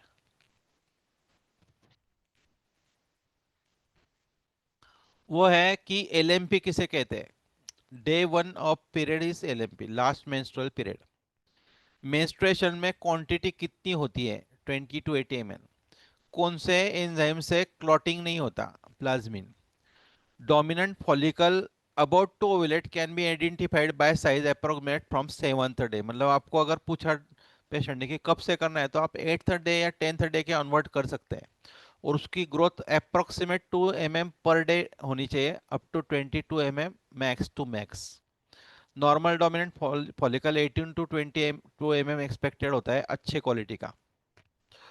जो कभी कभी हम देखते हैं कि कुछ वीक बच्चे होते हैं या बहुत कम वेट के बच्चे होते हैं या उसकी ग्रोथ पूरे 8-9 महीने में दिखती नहीं कि उसकी उतना वेट नहीं है, ग्रोथ नहीं है, या बाद में उनको एनआईसीयू में एडमिट करना पड़ता है, उसमें अर्ली कंसेप्शन और उतना क्वालिटी का जो फॉलिकल रहता है वो फर्टिलाइज ना होने की वजह से होता है, ऐसा ध्यान में आता है। Usually 14 day egg is release and wait for sperm to fertilise, मतलब इसका ओव्यूलेशन का कंसेप्ट है M-14। अगर 28 डेज के साइकिल है तो -14 मतलब 14 डे को होगा, अगर 32 डेज के साइकिल है तो 16 डे को होगा, ऐसा एक जनरल कंसिडरेशन होता है। Hormonal level will be different in each phase, आपको ऐसा लगेगा कि सेम टू सेम सब चलना चाहिए, ऐसा नहीं रहता है कि क्योंकि महिलाओं के मन पर काफी चीजें डिपेंड होती हैं। एक का लाइफ स्पैन जो होता है वो 12 to 24 आवर्स होता है, और जो स्पर्म होता है उसका 72 आवर्स होता है, मतलब 2 दिन पहले किया हुआ इंटरकोर्स का जो स्पर्म होता है वो वहां पर प्रेजेंट होता है जब एक छुट्टा है तब। इसलिए बताया जाता है कि 10th या 12th डे के ऑनवर्ड करना, लेकिन फिर भी अगर रेगुलर मेंसेस है, अगर उसकी साइकिल 28-30 डेज के रेगुलर है, तो उसमें 12th और 16 डेज बहुत इंपॉर्टेंट होता है जहां पर पति और पत्नी साथ में होना चाहिए। Ovulation can be affected by stress, illness, disruption of normal routines, मतलब जो रूटीन है उनको उस टाइम पर बोलना पड़ता है कि कहीं ट्रैवलिंग या एक्सेस कहीं एक्सर्शन नहीं करना है। Follicle phase start on first day और वो ओव्यूलेशन तक रहती है, फिर उसके बाद ल्यूटियल फेज और वो जो आगे की सब फेजेस होती है। If no sperms is around to fertilise it moves through the uterus and disintegrates, वो वहां पर डिस्ट्रॉय होता है। अभी बेसिक इन्वेस्टिगेशन में हमें हमारे लेवल पर क्या करना चाहिए। CBC, urine routine, thyroid, AMH, hormonal acid, torch, HbA1c, HbS, एजी, और जो लोगों में बैड ऑब्स्टेटिकल हिस्ट्री है या कुछ एबनॉर्मेलिटीज है उसमें कैरियोटाइपिंग कर कर कैरियो क्रोमोजोमल स्टडी भी करना चाहिए। बाद में अगर कहीं ऐसा हो कि कुछ पॉलिप्स है या कुछ इश्यूज है इस तो, या ट्यूबल ब्लॉकेज अगर सॉल्व नहीं हो रहे तो उनको हिस्टेरोस्कोपी सलाह देना चाहिए, लेप्रोस्कोपी। एमआरआई पेल्विस रेयरली लगता है, लेकिन कभी कभी ऐसा होता है कि एमआरआई करना पड़ता है। अभी मेरे पास हाल ही में एक रुग्णा थी तो उसको अ, अंदर 2-3 फाइब्रॉइड्स थे, और अभी एक रिसेंट नया कंसेप्ट निकला है। एमआरआई किया हमने उसका, और उसको फिर गायनेकोलॉजिस्ट क्या भेजा था, तो उसको फाइब्रोइडेक्टोमी सजेस्ट की थी मैंने, लेकिन उसमें एक नया टेक्निक आया है, ऐसा उसने मुझे बताया डॉक्टर ने। तो उसने बताया कि एब्लेशन थेरेपी आई है, मतलब उसका एक ये एंटीना आता है, वो एंटीना वहाँ पर नीडल जैसा रहता है, वो यूएसजी गाइडेड वहाँ पर छोड़ते हैं, और वो जो उसको टच करके उसको एब्लेशन करके वहाँ पर ही उसको सिकुड़ देता है, वो श्रंक हो जाता है वहाँ पर। तो वो भी एक अच्छी मेथड आजकल डेवलप हुई है, थोड़ी कॉस्टली लेकिन अच्छी है वो। पोस्ट क्वाइटल टेस्ट में जो डेड स्पर्म्स रहते हैं, मतलब अर्ली मॉर्निंग इंटरकोर्स रखकर 6 घंटे के बाद में वजाइना से एस्पिरेट कर कर जो सीमेन लेते हैं उसमें स्पर्म्स है लाइव या डेड हुए हैं वो समझता है। और एंडोमेट्रियल बायोप्सी कभी कभार अगर एंडोमेट्रियल हाइपरप्लाजिया जैसे लक्षण होते हैं तो उस टाइम पर करना पड़ता है कि उसकी क्या स्टेटस है और वो क्यों हो रही है। अभी इन्वेस्टिगेशन में एक यूएसजी हम लोग एडवाइस करते हैं, लेकिन काफी बार ऐसा होता है कि हम जो इनएडेक्वेट जानकारी देते हैं वहाँ पर, तो उसकी वजह से वो डॉक्टर जो है वो अपना सुपरफिशियल फाइंडिंग लिख के भेज देता है। तो अगर आप उसको प्रॉपर वहाँ पर नोट्स डाल के देंगे तो उसको भी प्रॉपर नोट्स डाल के अपने को वापस भेज जाएगा। इसलिए उसमें जैसे एग्जांपल है कि एक female of 24 years present herself with hirsutism, DUB और irregular cycles, like notes must. सो जाओ क्या। बाद में टाइप्स जो होते हैं यूएसजी के, उसमें एक ट्रांस एब्डोमिनल यूएसजी होती है। तो उसमें जनरली ये नीचे के जो सब पैटर्न देखने मिलते हैं, लेकिन काफी बार ऐसा होता है कि अगर ओबेज लेडी है तो उसको ट्रांस वजाइनल मतलब जो अंदर से यूएसजी करनी पड़ती है।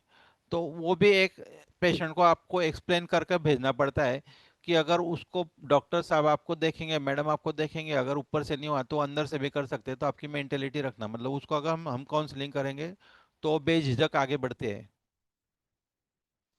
फॉलिकुलर स्टडी देखते समय पर हमको डेज जो है एलएमपी के, वो नॉर्मली 9th डे से हम लोग फॉलिकुलर स्टडी शुरू कर सकते हैं या 10th डे से।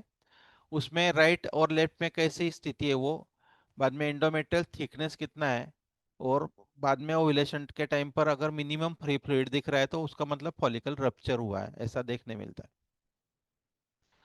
अभी फॉलिकुलर स्टडी का जो प्लान होता है वो 28 डे साइकिल में 11, 13, 15 ऐसा होता है।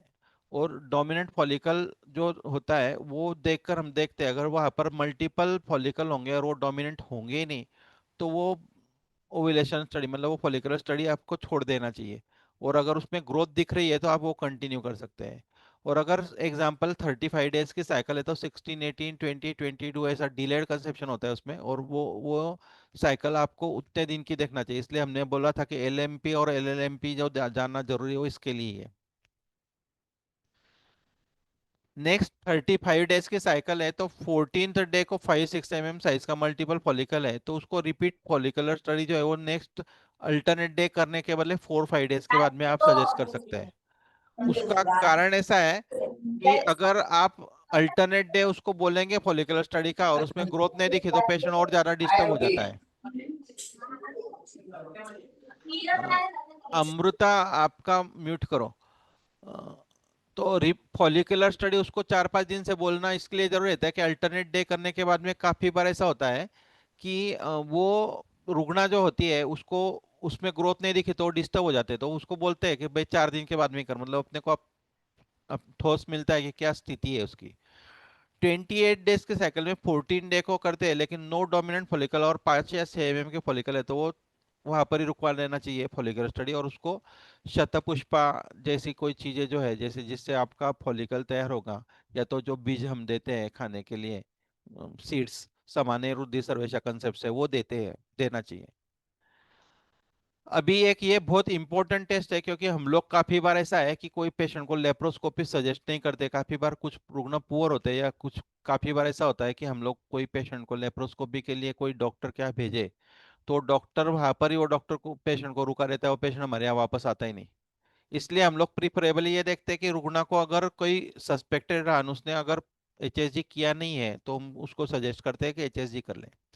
तो इसमें फीलिंग डिफेक्ट जो है उसकी स्थिति क्या होती है ये हम लोग मतलब अलग अलग स्थिति है, तो ये हम लोग एक बार प्रॉपरली वो इससे देखेंगे कि क्या स्टेटस है।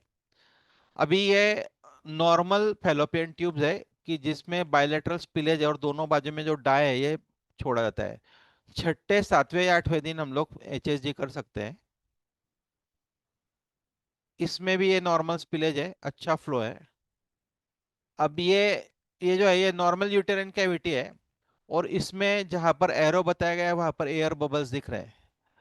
तो जो भी रिपोर्ट है जो मतलब ये जो चीजें रहती है तो इसको आयुर्वेदिक एस्पेक्ट से मतलब आयुर्वेदिक एंगल से या विजन से देखना चाहिए। ये बात हमको महादेवन सर ने सिखाई कि हम लोग जब भी कोई ओजीडीस्कोपी का या कोलोनोस्कोपी का कोई भी जो रिपोर्ट देखते हैं तो रिपोर्ट देखते समय पर हम लोग वो जो फिल्म रहती है मतलब वो जो उनके फोटोज रहते हैं उसमें देखते हैं कि वो ब्लैक कितना है, वहाँ पर बबल्स कितने हैं, फैन कितना है, उसमें रेडिशनेस कितना है, और उस पर से डायग्नोस कर सकते हैं कि इसमें दोष दृष्टि कौन सी है।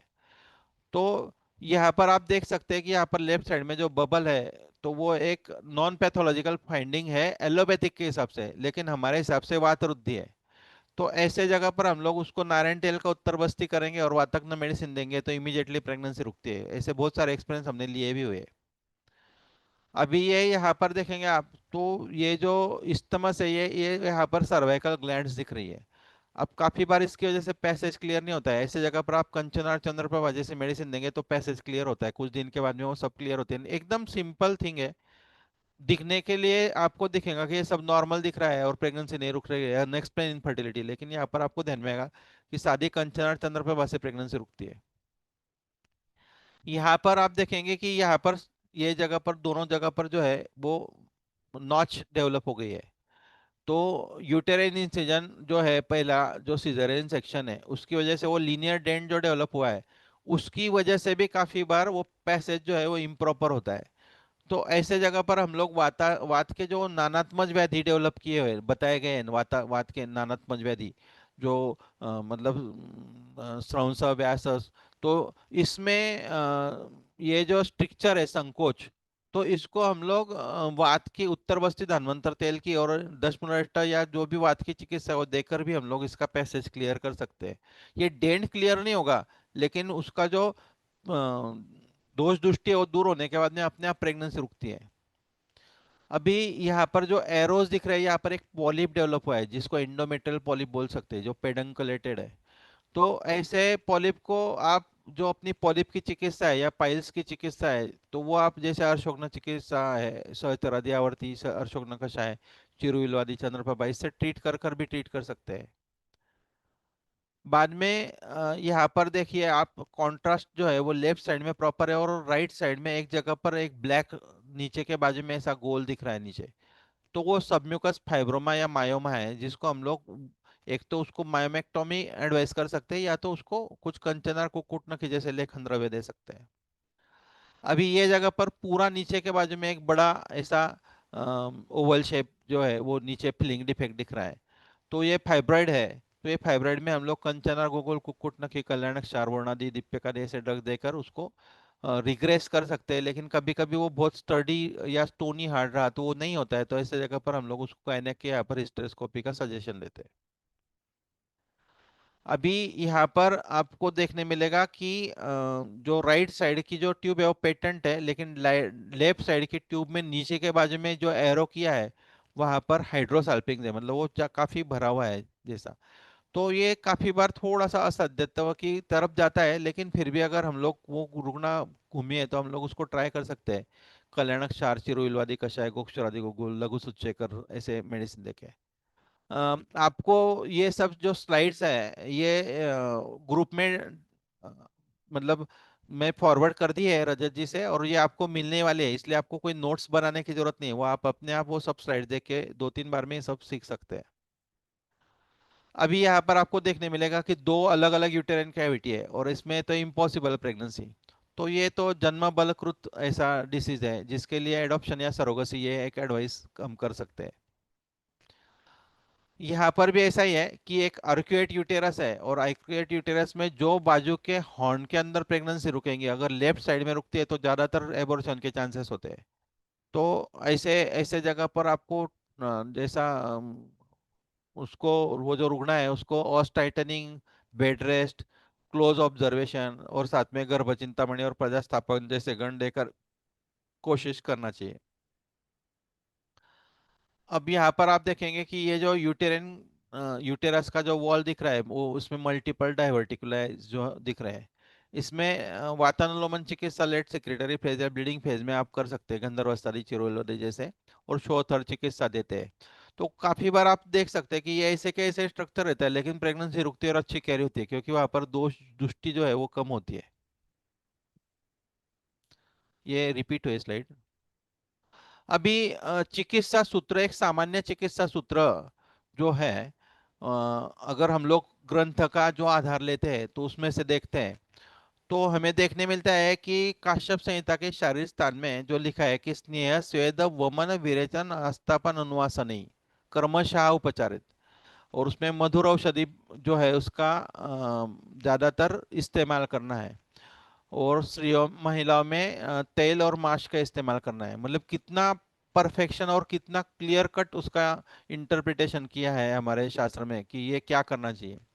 अभी कुछ रुग्ण जो होते हैं उसमें लो एमएच या ओवेरियन फेलियर होता है, तो उसका भी एक रेफरेंस जो है वो काश्यप संहिता में आया है। तो उसमें अल्प पुष्पा नष्ट बीज कर्मण्य बीज परिता, उसमें अनुवास थी, मतलब अनुवासन बस्ती देना चाहिए 21 दिन का। तो आप उसमें जैसे शतपुष्पा ऑयल का 21 दिन का बस्ती अगर देते हैं तो उसका जो एमएच है वो बढ़ता है। और साथ में उसको सामान्य रुद्धि सर्वेशा के इस कंसेप्ट से जो बीज होते हैं आजकल मिलते हैं, फ्लैक्स सीड और वो सब बीज मिलते हैं, वो मिक्स करके दिन में 4-5 बार बीज दिया और शतपुष्पा अगर दिया प्रॉपरली पेट में से, तो एमएच अच्छे हद तक बढ़ जाता है। और हमने 0.70 0.50 में भी 2-2 बच्चे हुए देखे अपने यहाँ पर। बाकी एक मोर फ्रिक्वेंट, मतलब वात के वजह से ही मतलब सेल डिवीजन होती है और वात की वजह से ही इनफर्टिलिटी डेवलप होती है, ऐसे शास्त्र में प्रमाण है। और उसके लिए चरक संहिता के सिद्धि स्थान में क्लियर कट उल्लेख है कि याश्च श्रिया, तो उनको बस्ती प्रशस्ता परमम चते, ये उसका उल्लेख है। इसलिए हर महिला जो है उसको कंपलसरी पंचकर्म और उसमें बस्ती चिकित्सा करना ये बताया गया है। बाद में ओव्यूलेशन इंडक्शन, इसमें ओव्यूलेशन इंडक्शन में यथा दोषम विशोधयत, मतलब अगर कभी कभी ऐसा होता है कि जो आप जो कॉन्ट्रासेप्टिव की हिस्ट्री मैंने बोला, तो उसमें कुछ महिलाएं जो है वो ओरल कॉन्ट्रासेप्टिव पिल्स लेती है आफ्टर मैरिज, और फिर 3 साल के बाद में उनको चांस लेना रहता है, उस टाइम पर ओव्यूलेशन सप्रेस हो जाता है। तो नॉर्मली ऐसा बताया गया है कि जो कॉन्ट्रासेप्टिव पिल्स लेते हैं उससे 2 days to 20 years तक ओव्यूलेशन सप्रेस होता है। तो फिर ऐसे जगह पर आपको वापस ओव्यूलेशन इंडक्शन जो वो लोग करते हैं क्लोमिफिन साइट्रेट से डे 2 से फर्टिल जैसे टेबलेट देते हैं। तो ऐसे जगह पर हम लोग उसकी जगह पर हमारा कंसेप्ट क्या है, तो उसका जो सिद्धांत है वो काश्यप संहिता के सिद्धि स्थान में बताया है। यशा दोषम विशोदयत अग्नि प्रजाश्च विरेचनेन, मतलब विरेचन करना चाहिए। बीजम भवती कर्मुकम, मतलब बीज उससे कार्मुक होता है, मतलब ओव्यूलेशन इंडक्शन होता है, मतलब एकदम क्लियर कट रेफरेंस है समझो, है ना। बाद में कोई भी कपल आता है और उसमें अनएक्सप्लेन इनफर्टिलिटी है और सब एकदम प्रॉपर दिख रहा है, लेकिन वो थोड़े से वीक लग रहे हैं या उनको एक्सपेक्टेड है कि प्रेगनेंसी रखना है तो प्री कंसेप्शन करना है, तो ऐसे जगह पर जो कंसेप्ट बताई गई है, इत्तेन अवस्थया स्नेहाश्चोक्ता यापन संज्ञता, इसमें यापन बस्ती का उल्लेख किया है। तो यापन बस्ती जैसे मुस्ताद यापन है, बलाद यापन है, हापुशाद यापन है, जिसका हम लोग इस्तेमाल करते हैं हमारे इसमें। और नारेणाम प्रजातनम नराणाम च पत्योदा, उभयार्थ करा दृष्टा स्नेहवस्ती निरोहय, मतलब स्नेह और निरोवस्ती का इस्तेमाल करना चाहिए, ऐसा रेफरेंस है चिकित्सा सूत्र में। तो एक ओवरऑल चिकित्सा सूत्र देखने के बाद में हमारे ध्यान में आता है कि हमको एक प्री कंसेप्शन का प्रोटोकॉल करना चाहिए। अब ये प्री कंसेप्शन का प्रोटोकॉल जो है उसको हम लोगों ने एक सिंपल फंडा में बताया है, क्योंकि हमारी लैंग्वेज आने वाले कपल को समझना जरूरी है। अगर हमारी लैंग्वेज उसको नहीं समझती है और आप जो भी एक्सप्लेन करते हो वो अगर समझता नहीं है, तो वो आपके पास में रुकेगा ही नहीं, वो दूसरे डॉक्टर ढूंढेगा। तो पहला ही सिटिंग काउंसलिंग का ऐसा होना चाहिए कि उसको समझना चाहिए कि मैं कौन सी ट्रैक से जाने वाला है और आयुर्वेद में इसमें सही में चिकित्सा है। तो हम लोग उसका ये है मतलब कंपैरिजन है वो खेत के साथ में करते हैं, फार्म के साथ में। तो शास्त्र में जो लोक पुरुष संहिता सिद्धांत बताया गया है कि जो बाहर सृष्टि में है वो हमारे प्रकृति में या मानव जाति के शरीर में है, जो बताया गया है वही कंसेप्ट हमको यहाँ पर फॉलो करने मिलती है। तो वो कंसेप्ट है, वो थ्री थ्री फेज कंसेप्ट है। बीज शुद्धि, देह शुद्धि, मन शुद्धि, ये पहली फेज है, बीज पुष्टि, और तीसरी गर्भधारणम। अभी हम लोग इसको रिवर्स सोचेंगे कि एक खेत है और वो खेत के अंदर हमको कोई मतलब क्रॉप लेना है, मतलब फसल लेनी है। तो वो खेत को हम लोग पहले कुछ कचरा जो है उसके अंदर का जो साफ करते हैं, हम लोग मराठी में उसको बोलते हैं कि तण साफ करने, मतलब उसके अंदर का कचरा मैला साफ करना।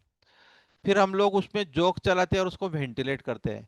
और फिर उसके बाद में हम लोग उसमें कुछ खत या जो जो उसको पोषक ऐसी चीजें जो रहती है वह जमीन में डाल के वो जमीन को बनाते हैं। जो अप्रैल और मई मंथ में जो किसान होता है वो ये सब चीजें करता है। तो आपको ये बात ध्यान में आएगा कि वो जमीन बनाता है, वैसी जमीन हमारे हमारे भी शरीर में बनाना जरूरी होता है। मतलब जो हमारी कंसेप्ट है वो भी वैसी होती है। ये पहली स्टेप फार्म की होती है, फिर दूसरे स्टेप में हम लोग बाजार में से बीज लाते हैं, फिर बारिश होती है और फिर बिजवाई होती है। फिर तीसरे स्टेप में बीज अंकुरित होता है और 3 या 6 महीने के बाद में हम लोग फसल लेते हैं।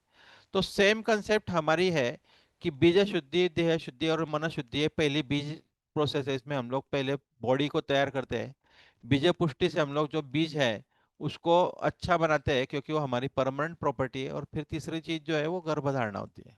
अब इसमें काफी बार रुग्ण जो है वो एक ही बात पूछता है कि एक बात बार बार पूछता है, प्रशांत को बोलो जाने का। हाँ। रुग्ण काफी बार एक ही बात बार बार पूछता है कि मुझे भी, मतलब उसका हस्बैंड पूछता है मुझे भी ट्रीटमेंट करनी पड़ेगी क्या। मतलब अभी उस उनको ऐसा लगता है सिर्फ महिला की ट्रीटमेंट इंपॉर्टेंट है, हस्बैंड की ट्रीटमेंट इंपॉर्टेंट नहीं है। तो उसको बताना पड़ता है कि बीज दोनों बाजू से आने वाला है तो दोनों की ट्रीटमेंट जरूरी है। और शास्त्र में वैसे भी जो मतलब कंसेप्चुअल अगर देखा जाए तो जो 6 भाव बताए गए हैं जो गर्भधारणा के लिए, उसमें स्त्री बीज, पुरुष बीज, बाद में सत्व, आत्मा, ये जो सब चीजें बताई गई है तो उसमें कंसेप्चुअल स्त्री बीज और पुरुष बीज दोनों का कंसिडरेशन बताया ही है। तो हस्बैंड और वाइफ दोनों को पंचकर्म बीज शुद्धि और देह शुद्धि के लिए करना है। फिर वो उसको एक्सटेंसिव पंचकर्म करना है या लिमिटेड पंचकर्म करना है, ये बाद में का विषय है। मन शुद्धि मतलब उसको बिहेवियरल डिसऑर्डर जो मैंने है वो इम्प्रूव करने के लिए उसको सात्विक पाचक आहार, उसकी जीवन शैली, इसमें लाइफस्टाइल मॉडिफिकेशन एक्सपेक्टेड है। फिर दूसरा पार्ट आता है, एक बार जमीन बन गई मतलब हमारा प्रिपरेशन पहले 1 महीने का हो गया, उसमें उत्तर बस्ती कंपलसरी हम देते ही है 3 दिन के लिए। और उसमें क्या देते हैं वो भी बताएंगे। और बीज पुष्टि जो पार्ट होता है यहाँ पर हमें ये बताना पड़ता है कि भाई बीज हम लोग बाजार से नहीं लेने वाले, आपका यूज करना है, इसलिए उसको उतना स्ट्रेंथनिंग करने के लिए कुछ भ्रूण द्रव्य जैसे है मेडिसिन उसमें हम देने वाले हैं। ये भी हम लोग पार्ट चिकित्सा में देखने वाले हैं। और फिर तीसरा पार्ट आता है गर्भधारणा। तो ये 3 स्टेप प्रेगनेंसी के हमें हर टाइम एक्सप्लेन करना बहुत जरूरी है। कुछ गर्भस्थापक द्रव्य है, जैसे कभी कभी ऐसा होता है कि बहुत रश आवर्स होते हैं और रश आवर्स के वक्त पर हम लोग पहले मोमेंट में इतने मतलब कभी कभी तो ऐसा होता है कि बैक टू बैक 4-5 कपल ऐसे होते हैं कि back to back couple pregnancy के आते हैं। और ऐसे वक्त पर बाहर ट्रैफिक जाम हो जाती है, मतलब हम लोग बाहर के पेशेंट सब हैंग हो जाते हैं। तो ऐसे वक्त पर थोड़ा सा फास्ट फॉरवर्ड मेडिसिन भी देना जरूरी होता है। या कभी कभी ऐसा होता है कि हमें कुछ चीजें समझी नहीं पहले स्टेप में, लेकिन रुग्ण अपेक्षित करता है कि हमें मेडिसिन तो चाहिए आज। तो ऐसे वक्त पर कौन सी मेडिसिन देना है, तो वह है मधुमालिनी, शतावरी, विदारदी घृत, प्रजास्थापक द्रव्य, प्रथम मास का द्रव्य जो बताया गया है ऐसा। तो ये सब चीजें हम लोग उसको पहले दिन दे सकते हैं, डे 1 को। तो ये हम लोग डिस्कस कर रहे थे कि पहले दिन हमको क्या करना है या नेक्स्ट विजिट तक क्या करना है, इसलिए मैंने ये सब चीजें आपको बताई है। अभी बस्ती के लिए कौन सी चीजें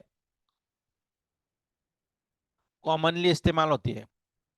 अभी नारायण तेल जो है ये इसका शारंगधर संहिता में उल्लेख आया है मध्यम खंड में। तो ये बस्ती, उत्तर बस्ती, नस्य जो है वातावृत्त वातज या वात प्रधान बंध्यत्व में हम लोग इसका इस्तेमाल करते हैं। जहाँ पर आपको एक्सपेक्टेड है कि एएमएच लो है वहाँ पर शतपुष्पा तेल या हम लोग शतपुष्पा शतावरी तेल यूज करते हैं, एसएस ऑयल हम लोग खुद बनाते हैं। बाद में जहाँ पर लॉस ऑफ लिबिडो, ऐसे नहीं लॉस ऑफ पोटेंसी, जैसे एज के हिसाब से कभी कभी पोटेंसी नहीं रहती है, कभी 44-43 की लेडी आती है इनफर्टिलिटी की, तो ऐसे वक्त पर हम लोग अ, अच्छा, हम लोग फिर उसको कुछ खाने का बन, हाँ, हम लोग ऐसे वक्त पर लहसुन तेल का इस्तेमाल कर सकते हैं, इसका काश्यप संहिता में उल्लेख आया है। फिर बला तेल जो है वो मूड गर्भ, जहाँ पर अपने को आईयूजीआर वगैरह ऐसा प्रॉब्लम होता है वहां पर बला तेल का इस्तेमाल कर सकते हैं हम लोग।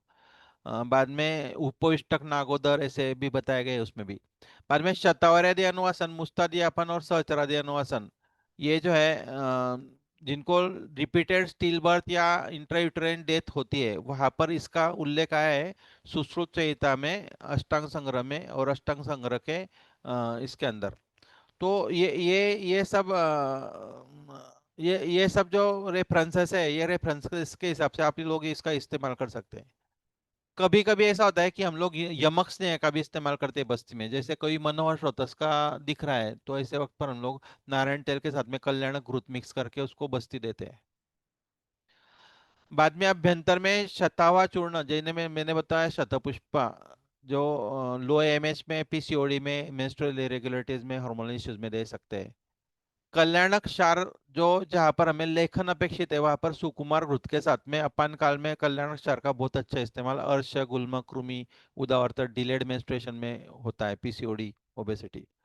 बाद में पुष्यानुक चूर्ण, जो हम लोग बहुत कॉमनली रजोदृष्टि या रजोदोष या योनि दोष में यूज करते हैं, जहाँ हेवी मेंस्ट्रुअल ब्लीडिंग होता है या इंटरमेंस्ट्रुअल ब्लीडिंग या प्रोलॉन्ग ब्लीडिंग होता है वहां पर।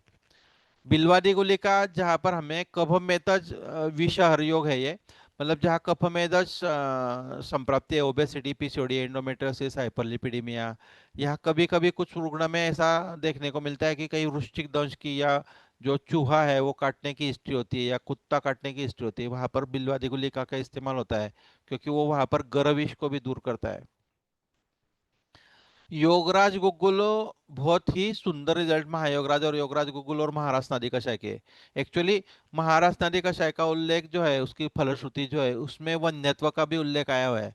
और जहाँ पर हमको देखने को मिलता है कि डिलेड मेंसेस है वहां पर, या जो वात वृद्धि के रुग्ण है उसमें रेडियोस्टर फॉलिकुलर ग्रोथ नहीं हो रही है, या एंडोमेट्रियल थिकनेस जो है वो बढ़ नहीं रहा है, ऐसे जगह पर भी हम लोग महाराज नदी कषाय का इस्तेमाल करते हैं।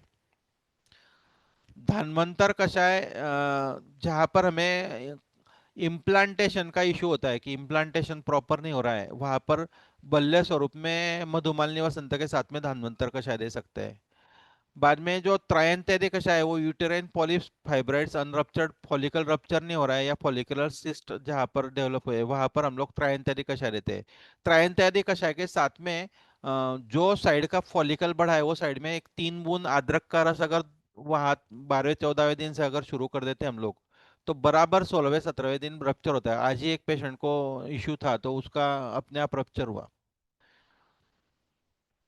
चीरुइलवादी कषाय, जहां पर गुल्म जैसे लक्षण दिख रहे हैं सार्वदेहिक में, या पीसीओडी है, ओबेसिटी है, फॉलिकुलोजेनेसिस में एबनॉर्मेलिटीज है, तो वहां पर एक पिंच सेंधव के साथ में चिरुइलवादी कषाय देते हैं। बाद में जहां पर PCOD, endometriosis, proper follicular growth नहीं हो रहे या रक्तज गुल्म है, वहां पर हम लोग कुबेराक्षवटी के साथ में कणा शतवादी कषाय देते हैं। बाद में सप्तसारम कषाय जो है वो पीसीओडी, एंडोमेट्रियोसिस, योनिशूल जहाँ इंटरमेस्ट्रुअल ब्लीडिंग है वहां पर देते हैं। और रजोकृत्रता में भी सप्तसारम कषाय का उल्लेख आता है। जो अपान प्रदेश के जो व्याधि है, सप्तसारम कषाय वहां पर इस्तेमाल करना बताया है। फलस अर्पिस, जहाँ पर हमको ब्रूहण अपेक्षित है, तो इसमें 10 ग्राम बीडी अलॉन्ग विथ सुकुमार एरंडम ऐसा उसको देते हैं ड्यूरिंग मेंस्ट्रुएशन, 4 दिन देना है। और ऐसा शारंगाधर संहिता का उल्लेख आया हुआ है, और फिर उसको वापस ओव्यूलेटरी फेज में, मतलब 16वें दिन के बाद में वापस शुरू कर देना उसको। कैस्टर ऑयल का एक हमने फॉर्मूला देखा है कि जहाँ पर ओव्यूलेशन का इश्यूज होते हैं और पीसीओडीज की हिस्ट्री होती है, तो वहाँ पर हम लोग डे 1 को 10 ml और डे 4 को 20 ml ऐसा 2 बार देते हैं। और बाद में उसको 16 to 20 डेज के बीच में स्निग्ध विरेचन के स्वरूप में 2-2 चम्मच रात में देते हैं। इसका बहुत अच्छा इफेक्ट फॉलिकल रप्चर में होता है। काफी बार तो ऐसे रुग्ण आते हैं कि 2 बार मतलब उनको वो इंजेक्शन देने के बाद में भी फॉलिकल रप्चर नहीं होता, वहां पर एकदम आसानी से फॉलिकल रप्चर होता है। और बहुत सारे ऐसे रुग्ण होते हैं कि जो बहुत परेशान रहते हैं, उनका जो एग है वो रिजर्व रहता है उनके पास में आईवीएफ के, और वो हमारे यहाँ पर आते हैं और वो 3 महीने में एकदम आसानी से प्रेगनेंसी रहती है, 3-4 महीने में। तो वो सरप्राइज रहते हैं कि इतने फास्ट कुछ ना करते हुए कैसे प्रेगनेंसी रुकी। तो ये सब टेक्निकल प्रॉब्लम सॉल्व करने के बाद में अपने आप आसानी से इफेक्ट आता है। सुकुमार घृतम, तो सुकुमार घृतम जो है इसमें dysmenorrhoea, endometriosis, PCOD, menstrual regulation, ovulation induction, इसमें सब में सुकुमार घृतम है। तो सुकुमार घृत या सुकुमार कषाय टैबलेट का इस्तेमाल या सुकुमार एरंडम का टैबलेट का इस्तेमाल कोई भी प्रेगनेंसी में आप ब्लाइंडली कर सकते हैं। मतलब पीछे मैंने एक मूवी देखी थी मलयालम, तो मलयालम मूवी में ऐसा बताया था कि उसमें वो बताया कि सुकुमार दिया इसलिए प्रेगनेंसी रुके, ऐसा उसमें उसने वर्ड यूज किया था। तो मैं सरप्राइज हो गया, मतलब इतना कॉमनली यूज केरला में भी होता है उसका। कुमारिया सव, proper endometrial thickness, ovulation problem, Pandu irregular menstrual cycle. काफी बार ऐसा होता है कि एंडोमेट्रियल थिकनेस बढ़ती ही नहीं है, तो उसमें हम कुमारिया सव और भृंगराजा सव ऐसे कॉम्बिनेशन में देते हैं, और रात में फलघृत देते हैं उसको। वट्टांकुर क्षीर के साथ में या तो वट्टांकुर के कषाय के साथ में। वट्टांकुर कषाय रेडीमेड मिलता है मार्केट में, एवीएस का ही है वट्टांकुर कषाय, बोतल आती है। तो वो वट्टांकुर कषाय एक 20 ml और फलगरुत रात में एक बार, और सुबह कुमार्या 100 और भृंगराजा 100, ऐसा सुबह एक बार, ऐसा देने से नेक्स्ट साइकिल में ही मेंस्ट्रुअल जो एंडोमेट्रियल थिकनेस है वो बढ़ते हुए देखे जाता है। बाद में अशोकारिष्टा heavy bleeding, dysmenorrhoea abnormal discharge, बलारिष्टा रेड्यूस्ड फॉलिकुलर साइज और बल्यम, चंदना 100 महातिक्तक कषाय चंद्रप्रभा, infection, UTI recurrent abnormal discharge, hot flushes, और ये अपना जो टॉर्च पॉजिटिव है इसमें भी हम इस्तेमाल कर सकते हैं। बाद में पुष्पधनवा रस, लॉस ऑफ लिबिडो में अग्रद्रव्य जहां पर लॉस ऑफ लिबिडो है वहां पर strengthen the bees and धातुज well along with in improve loss of libido. एक लक्ष्मणा लोहा कर गोंडल की एक गोली आती है, बारीक बारीक छोटी गोली आती है। तो 4th डे के ऑनवर्ड अगले मेंस्ट्रुएशन तक कंटिन्यू देने के बाद में बीज की मतलब प्रॉपर फॉलिकल तैयार होना शुरू होता है। बाद में सुवर्णमालिनी मधुमालिनी सप्त धातुवर्धक, जहाँ पर हमें एंडोमेट्रियल थिकनेस कम लगता है तो वहाँ पर हम लोग अगर बाहर का लोक पुरुष संहिता सिद्धांत देखेंगे तो जो कोकोनट रहता है, टेंडर कोकोनट, जिसको हम लोग मराठी में शाह बोलते हैं, तो वो टेंडर कोकोनट का अंदर का जो मलाई रहता है वो मलाई एंडोमेट्रियम जैसा रहता है, तो उसके साथ में मधुमालिनी मसंत देते हैं तो तुरंत दूसरे तीसरे दिन 3-3, 4-4 mm से एंडोमेट्रियल थिकनेस बढ़ी हुई मिलती है। प्रॉपर उसका मतलब रस धातु अच्छा होना चाहिए एक्सपेक्टेड। वैसे लघुमालिनी वसंतक खवैगुण्य दूर करने के लिए जहाँ पर हमें कॉक्स की हिस्ट्री है वहाँ पर हम लोग यूज कर सकते हैं, या जीर्ण ज्वर पांडु ऐसी हिस्ट्री वहाँ पर यूज कर सकते हैं, मृत भक्षणजन्य पांडु। सूतिका भरणरस ओविलेशन, एएमएच ओविलेशन और धातु, शिवलिंगी बीज, जहाँ पर हमें फीमेल में का टेस्टोस्टेरोन लेवल कम मिलेगा वहाँ पर हम लोग यूज कर सकते हैं, या पुंसवन के लिए भी यूज करते थे पहले। विदारादि घृत परिपाठादि काढ़ा वैसे ही है जो पित्त प्रकृति के। वासागुलूच, जहाँ पर हमें ध्यान में आता है कि ओव्यूलेशन इंडक्शन होने के बाद में हिमोरेजिक सिस्ट रिपीटेड हो रहा है, वहां पर वासागुलूच आदि कषाय देते हैं। रक्त पित्त चिकित्सा। सहचारादि तेल, मात्रा से 14, 15 और 16 डे को फॉलिकल रप्चर के लिए। शीरबला तेल मात्रावस्थी देते हैं 5th to 12th day thin weak lady में पित्त प्रकृति में ओव्यूलेशन एनहांस करने के लिए। और जहाँ पर हमें बैड ऑब्स्टेटिकल हिस्ट्री में रिपीटेड डायलिटेशन और क्यूरेटाइज की या वेकेशन की हिस्ट्री मिलती है, वहाँ पर पृथ्वी कम हो जाती है मतलब महाभूत सिद्धांत से, तो वहाँ पर पृथ्वी बढ़ाने के लिए पद्मकांति और गिरीज मतलब अपना सुवर्ण गैरिक, और पद्मकाष्ठ और ये चंद्र प्रभावटी, इसका कॉम्बिनेशन जो है वो अगर भोजन पूर्व मतलब अपन काल में दिया दूध के साथ में, 1 चम्मच दूध में एक पूरी डाल के दिया, तो जो अधोदर शूल डिस्पेरोनिया जो है वो भी कम हो जाता है। और वो महिला को जो पिंडिकोदेष्टन और वो जो पीआईडी की वजह से परेशानियां रहती है वो कम होके 2 साइकिल 3 साइकिल में अपने आप आगे की चीजें क्लियर होती है। हिंगू आचार्य का हिंगू का उल्लेख ही आया है कि वो पुष्प फल जननम है। हिंगू त्रिगुण प्रेग्ना सॉल्कर का एक ओव्यूलेशन के लिए बहुत सुंदर ड्रग है इसका, गोंडल कंपनी का। वो 2 OD 4th डे से हम लोग शुरू करते हैं अप टू ओव्यूलेशन। कल्याणक गुणम या सतौरी गुणम ये थोड़ा सा विरेचन द्रव्य है ओव्यूलेशन इंडक्शन के लिए।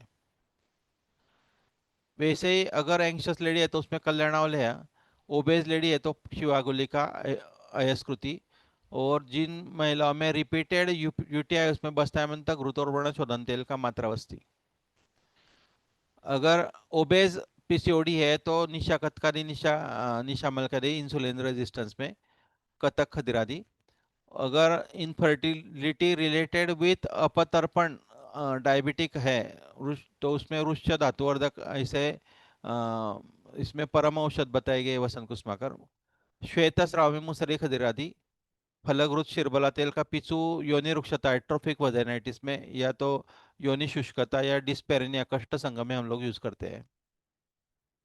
योनि धावन के लिए आरक वदादि निम्बादि द्राक्षादि शतारादि कफज और परिप्लुता मतलब पित्तज में, दशमूलकौत नारायण तेल जो है वातज में, और पंचवल कलकौत और नालपामरादि ऑल पित्तज व्याधि में हम लोग यूज करते हैं। हर एक पेशेंट को, जितने भी पेशेंट प्रेगनेंसी के है उसको 100% जो धावन है वो बताया है शास्त्र में।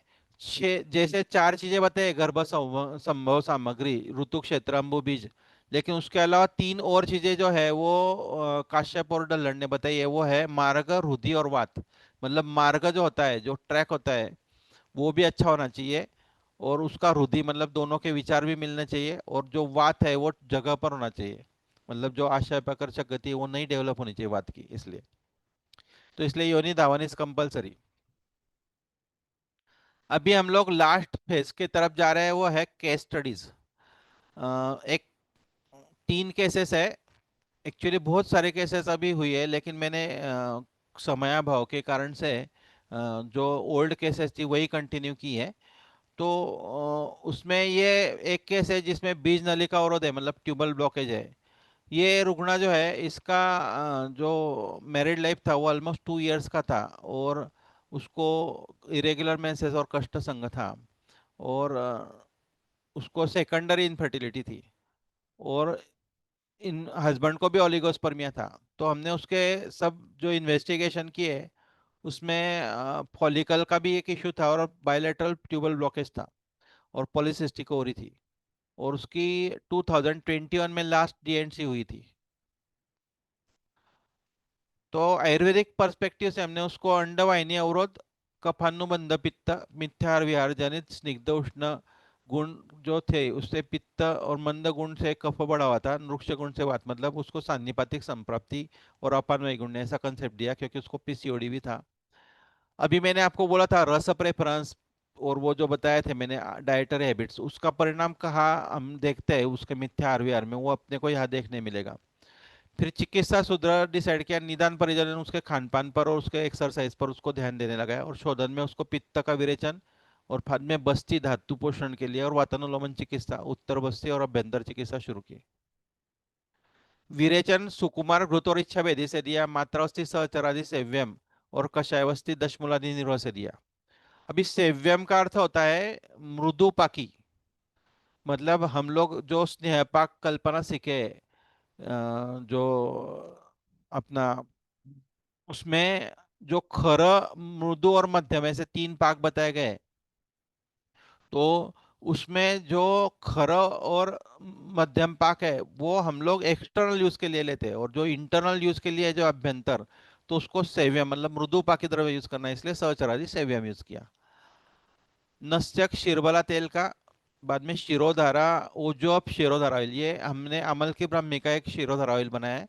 ओजोप ये हमारा खुद का प्रोडक्शन है जो हम लोग सर्कुलेट करते हैं सब, लेकिन आप अपने यहाँ पर जो अवेलेबल ब्राह्मी तेल या जो भी है उसका इस्तेमाल कर सकते हैं। नाभि पूरण जो है वो बला तेल का किया, और उत्तर बस्ती के 2 साइकिल जो है काशी अधिक 4 शतपुष्पा तेल और फल सर्पिस, यही यही क्रम से किया। लेकिन आजकल हम लोग जो ट्यूबोनिल कर जो डिवाइन फार्मा का जो है, आवाड़ सर, भट्टर सर और शिंदे सर ने जो बनाया हुआ है, उसका इस्तेमाल करते हैं, उसके बहुत अच्छे प्रोमिसिंग रिजल्ट है। तो वही डायरेक्ट यूज करते हैं, तो आप वही डायरेक्ट यूज कर सकते हैं 3 दिन के लिए। बाद में इंटरनल मेडिकेशन में महातिक्तक, यष्टि, शतावरी, रक्तपाचक, कल्याणावल्य और प्रवापिष्टि और पुष्पधन्वा, पद्मकांति गिरिज और जीनियस करके हमारी जो टैबलेट है जो मेध्य है वो दी। उसको कुछ बाद अवस्था के अनुसार उसको मेडिसिन चेंज की, जिसमें रजोकृत थी तो सप्तसारम गोक्षुरांतम ये दिया। एक पीसीओडी कर टैबलेट तैयार की, जिसके अंदर हिंगू, टंकणे से कुछ मेडिसिन हमने यूज बनाई हुई है, और लता करण जैसा, तो वो दी। और जो झिंगी, शारदी, फल, गुगुड़ और चातुर्थक, इसका एक कॉम्बिनेशन सुबह 6 बजे और शाम में 6 बजे ऐसा दिया, जो रजोकृत दूर करने के लिए एक्सपेक्टेड था। उसको अक्टूबर में एचएसजी में बायलेटरल स्प्लेज आया, और वो जो ट्यूब्स थी वो ओपन हुई। फिर उसके बाद में उसको कंसेप्शन के लिए मंजिष्ठ आदि रक्तपाचक अनंतमोह शतावरी और अब रख दिया, शतपुष्पा गर्भ धारणीवटी सुप्रजा और ओजोप अमृत कर हमारा कॉम्बिनेशन है, जिसमें विदारदी, द्राक्षादी, महातिक्तक, यष्टि, शतावरी, जीरक और विश्व ऐसा कॉम्बिनेशन है। और उसको तुरंत वो दिसंबर में कंसीव हुई। उसका ये रिपोर्ट है पहला और बाद में का, जिसमें ट्यूब ओपन हुई है। ये पेशेंट है रसक क्षयजन्य वंध्यत्व। अभी हम लोग फर्स्ट ईयर में जो दोष धातु इनके वृद्धि और क्षय लक्षण सीखे हैं, लेकिन वो प्रैक्टिकल में काफी बार हम लोग अप्लाई नहीं करते। तो आपको देखने मिलेगा कि रसक क्षयजन्य वंध्यत्व मतलब जो रुग्ण में रस वृद्धि वैसे रसक क्षय होते हैं, जो रसक क्षय के लक्षण बताए कि जो रसे रोगक्षम श्रमा शोषो ग्लानि शब्द सहिष्णुता ऐसे रुग्ण होते हैं, तो उस रुग्ण में ईटी बहुत कम होती है और वो बहुत थीन और लीन होते हैं और बहुत टिपिकल रहते हैं, उनको शब्द सहिष्णुता रहती है, पांडु जैसे लक्षण होते हैं।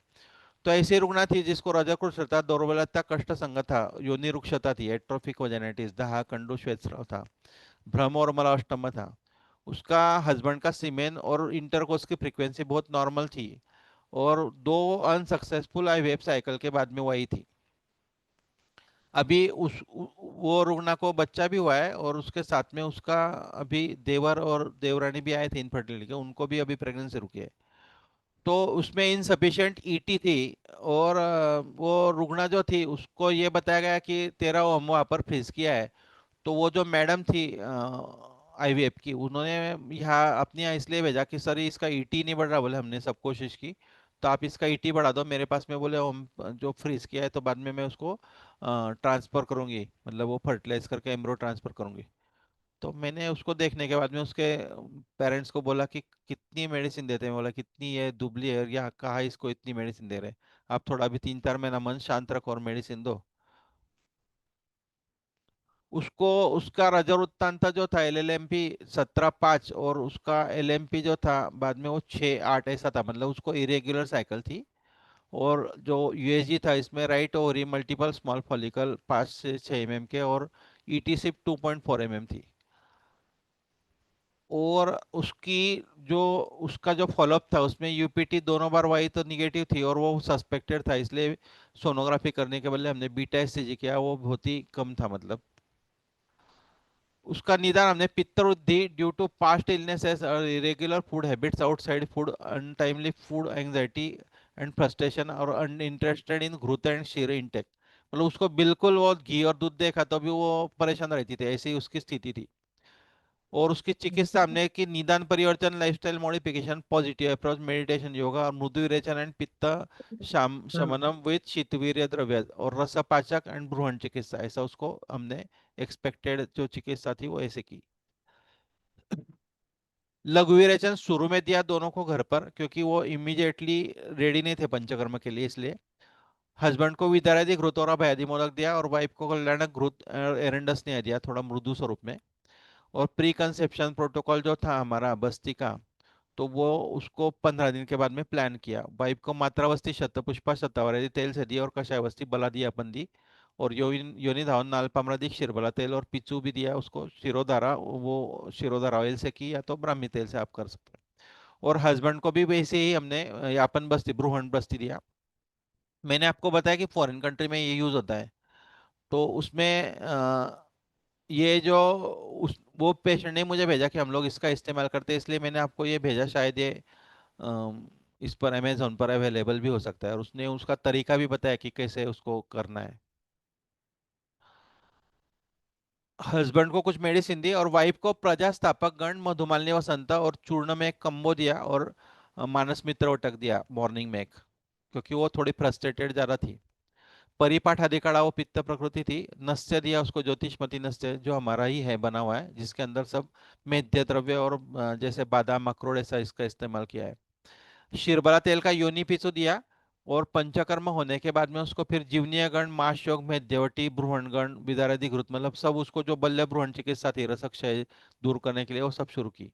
और अवस्था के अनुसार सुकुमार कषाय, पुष्पधनवा, जटामासी, पांडसु, वर्णमालिनी, वृक्षवटी का इस्तेमाल किया। उसका मेंस्ट्रुअल फ्लो जो था वो बढ़ने लगा, मतलब जो उसका स्कैंटी मेंस्ट्रुएशन था वो बढ़ने लगा और उसका ईटी बढ़ा 6 mm। और उसकी मतलब एक्सपेक्टेड ज्यादा था लेकिन उसको 6 mm में ही बहुत अच्छी प्रेगनेंसी रुकी और बाद में उसको बच्चा भी हुआ। अभी उसको अच्छा, मतलब वो लड़की जो है वो शायद अभी 1-1.5 साल की होंगी। ये थर्ड पेशेंट है, डिफिकल्ट पेशेंट था, नेफ्रोटिक सिंड्रोम था और इसका marked albuminuria with increased cholesterol, hyperlipidaemia ऐसे इसके सिम्टम थे। और इसका हिस्ट्री ऐसा था कि ये लड़की की शादी हुई और 8 दिन के बाद में इसकी मम्मी को नेफ्रोटिक सिंड्रोम के लिए आईसीयू में एडमिट किया और वो 15 दिन में एक्सपायर हुई उसकी शादी के बाद में, और उसके बाद में इसको नेफ्रोटिक सिंड्रोम डायग्नोज हुआ। इसलिए फुल फ्रस्ट्रेटेड थी, और उसका हस्बैंड बहुत कोऑपरेटिव था, उसको लेके आया और उसको पिडल एडिमा पूरे पूरा नोन्नमति प्रपीडन ऐसा पूरा कफशोथ था, मुखशोथ क्लम, और उसको बायोप्सी बोला था, और उसको स्टीरॉयड भी चालू थे। तो हमने उसको पहले तो नेफ्रोटिक सिंड्रोम के लिए मेडिसिन भी दी, और उसका सब इन्वेस्टिगेशन भी किया, जैसे पुनर्नवाष्टक वगैरह सब जो मेडिसिन थी उसको शुरू कर दी थी, ब्रोत्यादि पुनर्नवाष्टक, वरुणादि कषाय। और उसको उसका कारण अति मधुर इरेगुलर फूड हैबिट्स और फैमिली हिस्ट्री, ऐसा उसका हमने उसका हेतु निकाले थे। और चिकित्सा सूत्र में निदान परिवर्तन लाइफस्टाइल मॉडिफिकेशन वो जो सब अपना टिपिकल था वो हमने दिया, और उसको एक्सपेक्टेड वमन भी बताया था वरुणाधिक रुत का। दीपन पाचन वमन वर्णाधिक रुत से लघु विरेचन और योग वस्ती क्रम, यही स्टाइल से हम लोग उसको आगे बढ़े, जो हमने पंचकर्म का प्रोटोकॉल आपको बताया, एक्सटेंसिव पंचकर्म का प्रोटोकॉल। और इंटरनल मेडिकेशन में तृण पंचमूल पुनर्नवादि मंजिष्ठादि पराक्षार प्रोत्यादि दिया। कभी कभी ऐसा होता है कि ऐसे ड्रग जो रहते हैं मूत्र इससे शोथ बढ़ता है, लेकिन हमने अवस्था के अनुसार उसको ये भी दिया, और उसके साथ में गोमूत्र हरित की और एक कुर्क करके हमारा सिरप है जो हमारा स्पेसिफिक बना हुआ है ओजोब का, वो भी दिया। और फलत्रिकादि कषाय शुरू किया, क्योंकि उसको यकृत जो है वो स्पर्शकम में भी था, और साथ में उसको वहां पर टेंडरनेस काफी था। जब उसका प्रोटीन्यूरिया डिसअपेयर हो अपने मेडिसिन से, तो उसका धीरे धीरे ग्रेजुअली स्टेरॉइड उसका रिड्यूस किया, और उसको पुष्पा पुष्पा चूर्ण शुरू कर कर विरेचन और योगवस्ती की। और इंटरनल मेडिकेशन में उसके हस्बैंड को भी ये सब करके मकर ध्वज अश्वगंधा दिया, और उस इमीडिएटली उसको प्रेगनेंसी रुकी। तो ये सब ऐसे ही सब केस स्टडीज और ये सब चीजें जो है, ये हम लोग ग्रेजुअली एक पूरे चीजों का एक बार प्रॉपर हिस्ट्री टेकिंग कर कर उसको नोटिफाई करते हैं, हमारे पेपर पर लिखते हैं, तो अपने आप आपको सुलझती जाएंगी ये केसेस, और आपको इसके सक्सेसफुल रेट भी मिलेंगे। अगर हम लोग अभी देखा जाए तो हमारे यहाँ पर एवरेज रोज के 7 से 8 नए पेशेंट इनफर्टिलिटी के होते हैं। मतलब वो ऐसे रहते हैं कि जहाँ पर हमने किसी के साथ में कहीं भी हम लोग एडवर्टाइज ना करते हुए जो एक पेशेंट जिसको होता है वो दूसरे को लेके आता है, ऐसे तरीके से हमारे पेशेंट आते हैं।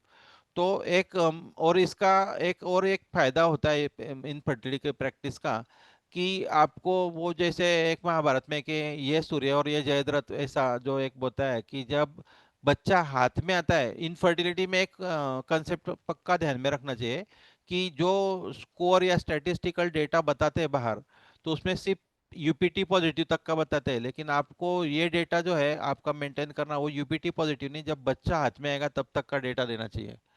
तो वो हिसाब से यूपीटी मतलब प्रेगनेंसी पूरी 9 महीना कैरी करना, उसको सुप्रजनन चिकित्सा देना और उसको बालक हाथ में देना, यहाँ तक हम लोग काम करते हैं। मतलब प्री कंसेप्शन से लेकर प्रेगनेंसी रुकना, उसकी एंटीनेटल केयर और पोस्टनेटल केयर, ऐसा पूरा करके ही वो रुग्ण को हम लोग रवाना करते हैं।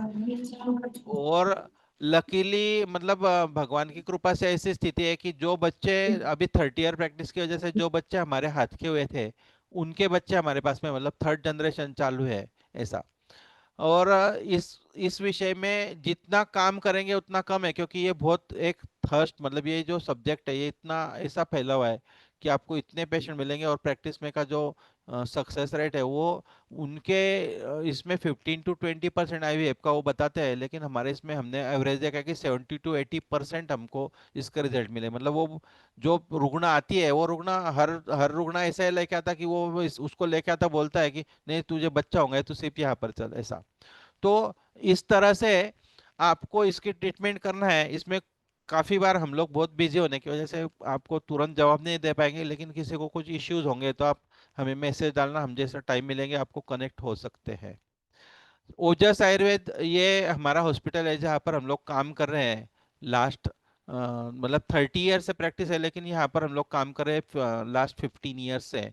और यहाँ पर हमने हमारे 2 सेक्शन है, ऑलमोस्ट 25,000 स्क्वायर फीट का हमारा एरिया है, और यहाँ पर 60+ लोगों का हमारा स्टाफ है। मतलब डॉक्टर्स ऑलमोस्ट 11 डॉक्टर्स हमारे साथ वर्किंग में है। ये एक बिल्डिंग और ये दूसरी बिल्डिंग कनेक्टेड है पास में ही। वेटिंग, ये भी एक दूसरी वेटिंग है जो रेगुलर ओपीडी की है। अ, ये वेटिंग जो नीचे का हॉस्पिटल का एरिया है, हॉस्पिटल फार्मेसी है, बाद में ये कॉरिडोर है, ये वेटिंग एरिया है, consultings, examinations, medicine dispatch, medicine preparation. अभी हमने हाल ही में ओटी का भी काम शुरू किया है, जहाँ पर हम लोग रेगुलर एनोरेक्टल भी काम करते हैं, और यहाँ पर अभी रेगुलर उत्तर बस्ती भी हम ओटी में करने लगे। उससे इन्फेक्शन के चांसेस निग्लिजिबल, मतलब माइनस हो गए, ऐसा ऐसी स्थिति है अभी। मतलब किसी को ल्यूकेरिया या एब्डोमिनल पेन या फीवर विथ चिल्स ऐसे कोई सिम्टम आते ही नहीं। Woman room, medicine preparation plus medicine pharmacy, panchakarma treatment rooms, 7 treatment rooms है। पंचकर्म ट्रीटमेंट सब, ऑलमोस्ट 20 लोगों का स्टाफ है हमारे यहाँ केरला का इन हाउस।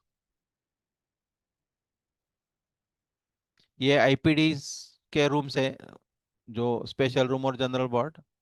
ये प्रीमियम सूट है हमारे यहाँ, 3 BHK 2 BHK के एक साथ 5 फैमिली रह सकती है यहाँ पर। कैंटीन भी है इन हाउस, और हमारी टीम। 5 चीजें सक्सेस के लिए एक्सपेक्टेड होती है, जो मैंने मेरे प्रैक्टिस में सीखी है। वो मतलब डिटर्मिनेशन, ये रुकना हमारे यहाँ हो सकता है नहीं हो सकता है। डिसिप्लिन, उसको सिस्टम से मेडिसिन लेना सिखाना है। डिवोशन, वो रुकना के अच्छा होने के लिए, या उसको जो एक्सपेक्टेड रिजल्ट मिलने के लिए हमें जो मेडिसिन के लिए पढ़ाई करना है, या हमें जो एक्सपेक्टेड सब काम करना है, वो हमारे पास में डेयरिंग भी होना चाहिए काम करने की, कि नहीं होगा ये। और फिर बाद में आपकी डेस्टिनी भी आपको हेल्प करती है। आप आज जो काम कर रहे हैं उससे आगे का काम बढ़ा सकते हैं, क्योंकि आयुर्वेद अनलिमिट है, इन्फिनिट है। मतलब इतना काम है आयुर्वेद में कि अकेला आदमी काम ही नहीं कर सकता है, और हर जगह पर आयुर्वेद की अभी डिमांड है, जो आयुष मिनिस्ट्री की वजह से। तो you will never know your limits unless you push yourself to them. आप काम करना शुरू करो। लास्ट मंथ में मुझे एक अमरावती की प्रोफेसर थी, तो वो काय चिकित्सा के प्रोफेसर एक कॉन्फ्रेंस में मिली थी। तो मुझे बोले कि सर, मैंने आपका लेक्चर सुनने के बाद में इनफर्टिलिटी के ट्रीटमेंट करना शुरू किया। मैं बोला मतलब? वो बोले मैं काय चिकित्सा की थी, तो मुझे ऐसा लगा कि ये मेरा फील्ड है, मेरा गायनेक का फील्ड है। अब मेरा काय चिकित्सा है तो मैं गायनेक क्यों करूं। लेकिन फिर मैंने शुरू किया, और 5 पेशेंट में से 4 पेशेंट को प्रेगनेंसी रुकी, तो मुझे बहुत सेटिस्फेक्शन हुआ काम का। तो आप काम करते जाइए, हर क्षेत्र में अपने आप आपको अपॉर्चुनिटीज मिलेगी। जो बेस्ट था वो सब मैंने आपको दिया है मेरे तरफ से। और आगे भी आपको ये जो सीरीज है, इसमें हर चीज मिलने वाली है। जो लोग यहाँ पर आज टेम्पररी ज्वाइन हुए हैं, तो मैं उनको रिक्वेस्ट करूंगा कि आप जो वेबिनार सीरीज है, इसमें रजिस्टर करके आगे के भी लेक्चर जो है वो सुनिए, और अपने को अपग्रेड करने के लिए मतलब आगे बढ़ाइए, एनहांस कीजिए। Thank you very much. अभी एक 3 मिनट का सिर्फ छोटा सा हमारे हॉस्पिटल का एक डॉक्यूमेंट्री है, 3 मिनट का, वो आपको बताता हूँ, और फिर मैं आपके अपने शब्दों को विराम देता हूँ।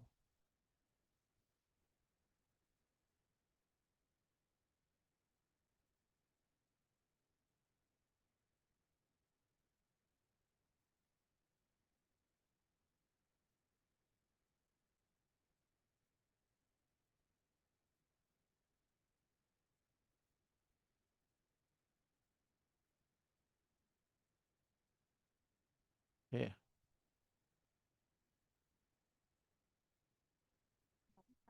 स्वास्थ्य विद्या जो हजारों वर्षों से मानव जाति का स्वास्थ्य रक्षण कर रही है। मानव जाति के विकास के साथ साथ आयुर्वेद का भी विकास हुआ है। आज विज्ञान और आधुनिकता के समय में आयुर्वेद की आवश्यकता पहले से कई गुना बढ़ गई है, क्योंकि आज हजारों सालों बाद भी हमारी आयुर्वेदिक चिकित्सा उतनी ही प्रभावशाली और सॉरी सुरक्षित टू इंटरप्ट सर, वॉइस नहीं है। जब हम आयुर्वेद चिकित्सा की बात करते हैं, तब महाराष्ट्र के जलगांव में स्थित ओजस आयुर्वेद का नाम सबसे ऊपर आता है। ओजस आयुर्वेद एक NBH एक्रेडिटेड, ISO सर्टिफाइड और मेडिक्लेम की कैशलेस सुविधा प्रदान करने वाला नए जमाने का आधुनिक आयुर्वेदिक चिकित्सालय है। डॉक्टर महेश बिरला जी का 30 सालों का अनुभव और उनकी उच्च प्रशिक्षित और समर्पित टीम का ही ये कीर्तिमान है कि आज 8 लाख से भी ज्यादा मरीज ओजस आयुर्वेद की चिकित्सा से लाभान्वित होकर स्वास्थ्यपूर्ण जीवन का आनंद ले रहे हैं, और यह आंकड़ा हर रोज सैकड़ों की संख्या से बढ़ रहा है। डॉक्टर महेश बिरला जी ने 25 अगस्त 1995 में एक छोटे से स्थान पर ओजस आयुर्वेद की नींव रखी थी। आज यह केंद्र एक आधुनिक और सुसज्जित इमारत में स्थित है और महाराष्ट्र ही नहीं बल्कि पूरे भारत में आयुर्वेदिक उपचार पद्धति के लिए प्रसिद्ध है। ओजस आयुर्वेद ने अपने सुपर स्पेशलिटी हॉस्पिटल के माध्यम से एक विश्व स्तरीय पंचकर्म केंद्र स्थापित किया है, जो आज ओजस आयुर्वेद की पहचान बन गया है। यहाँ आहार, विहार, औषधि, योग एवं मेडिटेशन की मदद से केरल के विशेषज्ञों की टीम के द्वारा मरीजों की चिकित्सीय जांच एवं पंचकर्म किया जाता है। पंचकर्म का आयुर्वेद में विशेष महत्व है। यह न केवल बीमारी के लक्षणों को दूर करता है, बल्कि बीमारी को जड़ से खत्म करता है। ओजस आयुर्वेद में केरलीय पंचकर्म की सभी थेरेपीज उपलब्ध है। यह प्रक्रियाएं केरल के विशेषज्ञ थेरेपिस्ट द्वारा शास्त्रोक्त विधि से संपन्न की जाती है। ओजस आयुर्वेद में PCOD, infertility, heart care, diabetes, kidney care, संधिवात, आमवात, स्पाइन और जॉइंट संबंधित समस्याओं का भी विशेष और प्रभावकारी उपचार किया जाता है।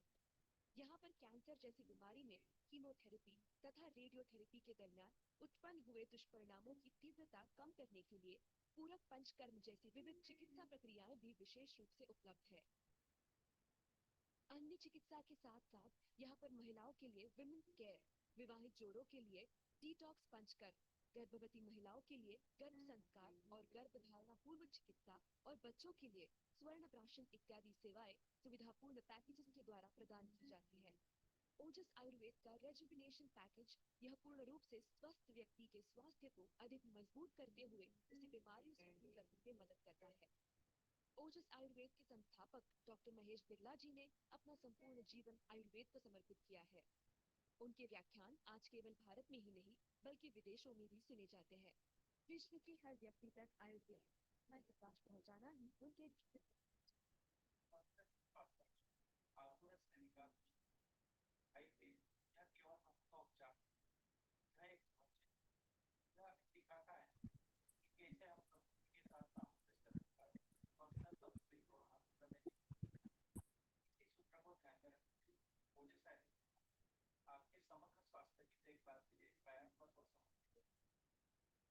डॉक्टर महेश बिरला जी ने अपने प्रदीर्घ अनुभव के साथ आयुर्वेद को एक नई ऊंचाई प्रदान की है।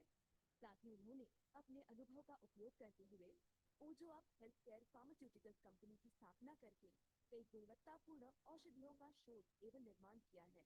आज ओजस आयुर्वेद ने आयुर्वेदिक उपचार के क्षेत्र में कई कीर्तिमान स्थापित किए हैं, परंतु डॉक्टर बिरला जी के अनुसार मरीजों को औषधियों के दुष्प्रभाव से बचाकर निरामय जीवन की राह दिखाना ही ओजस आयुर्वेद की सबसे बड़ी उपलब्धि है। ओजस आयुर्वेद, स्वास्थ्य की नई दिशा। आयुर्वेद के साथ एक स्वस्थ और संतुलित जीवन की ओर कदम बढ़ाएं। ओजस आयुर्वेद, आपके स्वास्थ्य का साथी।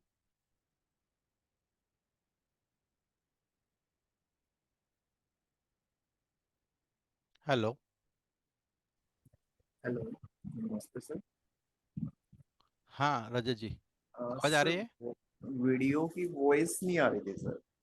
आ नहीं रही थी? ओके, जी मैं सर। उसका वीडियो आपको इस पर शेयर हाँ करता हूँ। जी जी सर। हाँ, वो यूट्यूब से आ जाएगा, आपको मिल जाएगा। Okay sir. ओके ओके, ठीक सर है, ठीक फिर है। Thanks to hello. You. Hello. हाँ, बोलिए ना। Hello Vedas, we can say that it's a superb start. I hope it's an eye-opening session for all of us. Thanks to you, sir, for this wonderful session. Thanks to all of you for listening so patiently. आप में से किसी के कोई भी doubt हैं तो आप पूछ सकते हैं। हेलो। हेलो। आप में से किसी के कोई भी डाउट हैं तो आप ग्रुप पे डाल दीजिएगा, इतने? आपको वहाँ पे रिप्लाई कर दिया जाएगा। तो हाँ, वैसे भी कर सकते हैं हम। जी, आज का सेशन सर यहीं पे समाप्त करते हैं। Thank you yes. Sir. Okay, thank you, thank you, thank you. Thanks हाँ, एवरीवन। Good okay. नाइट। हाँ, गुड नाइट।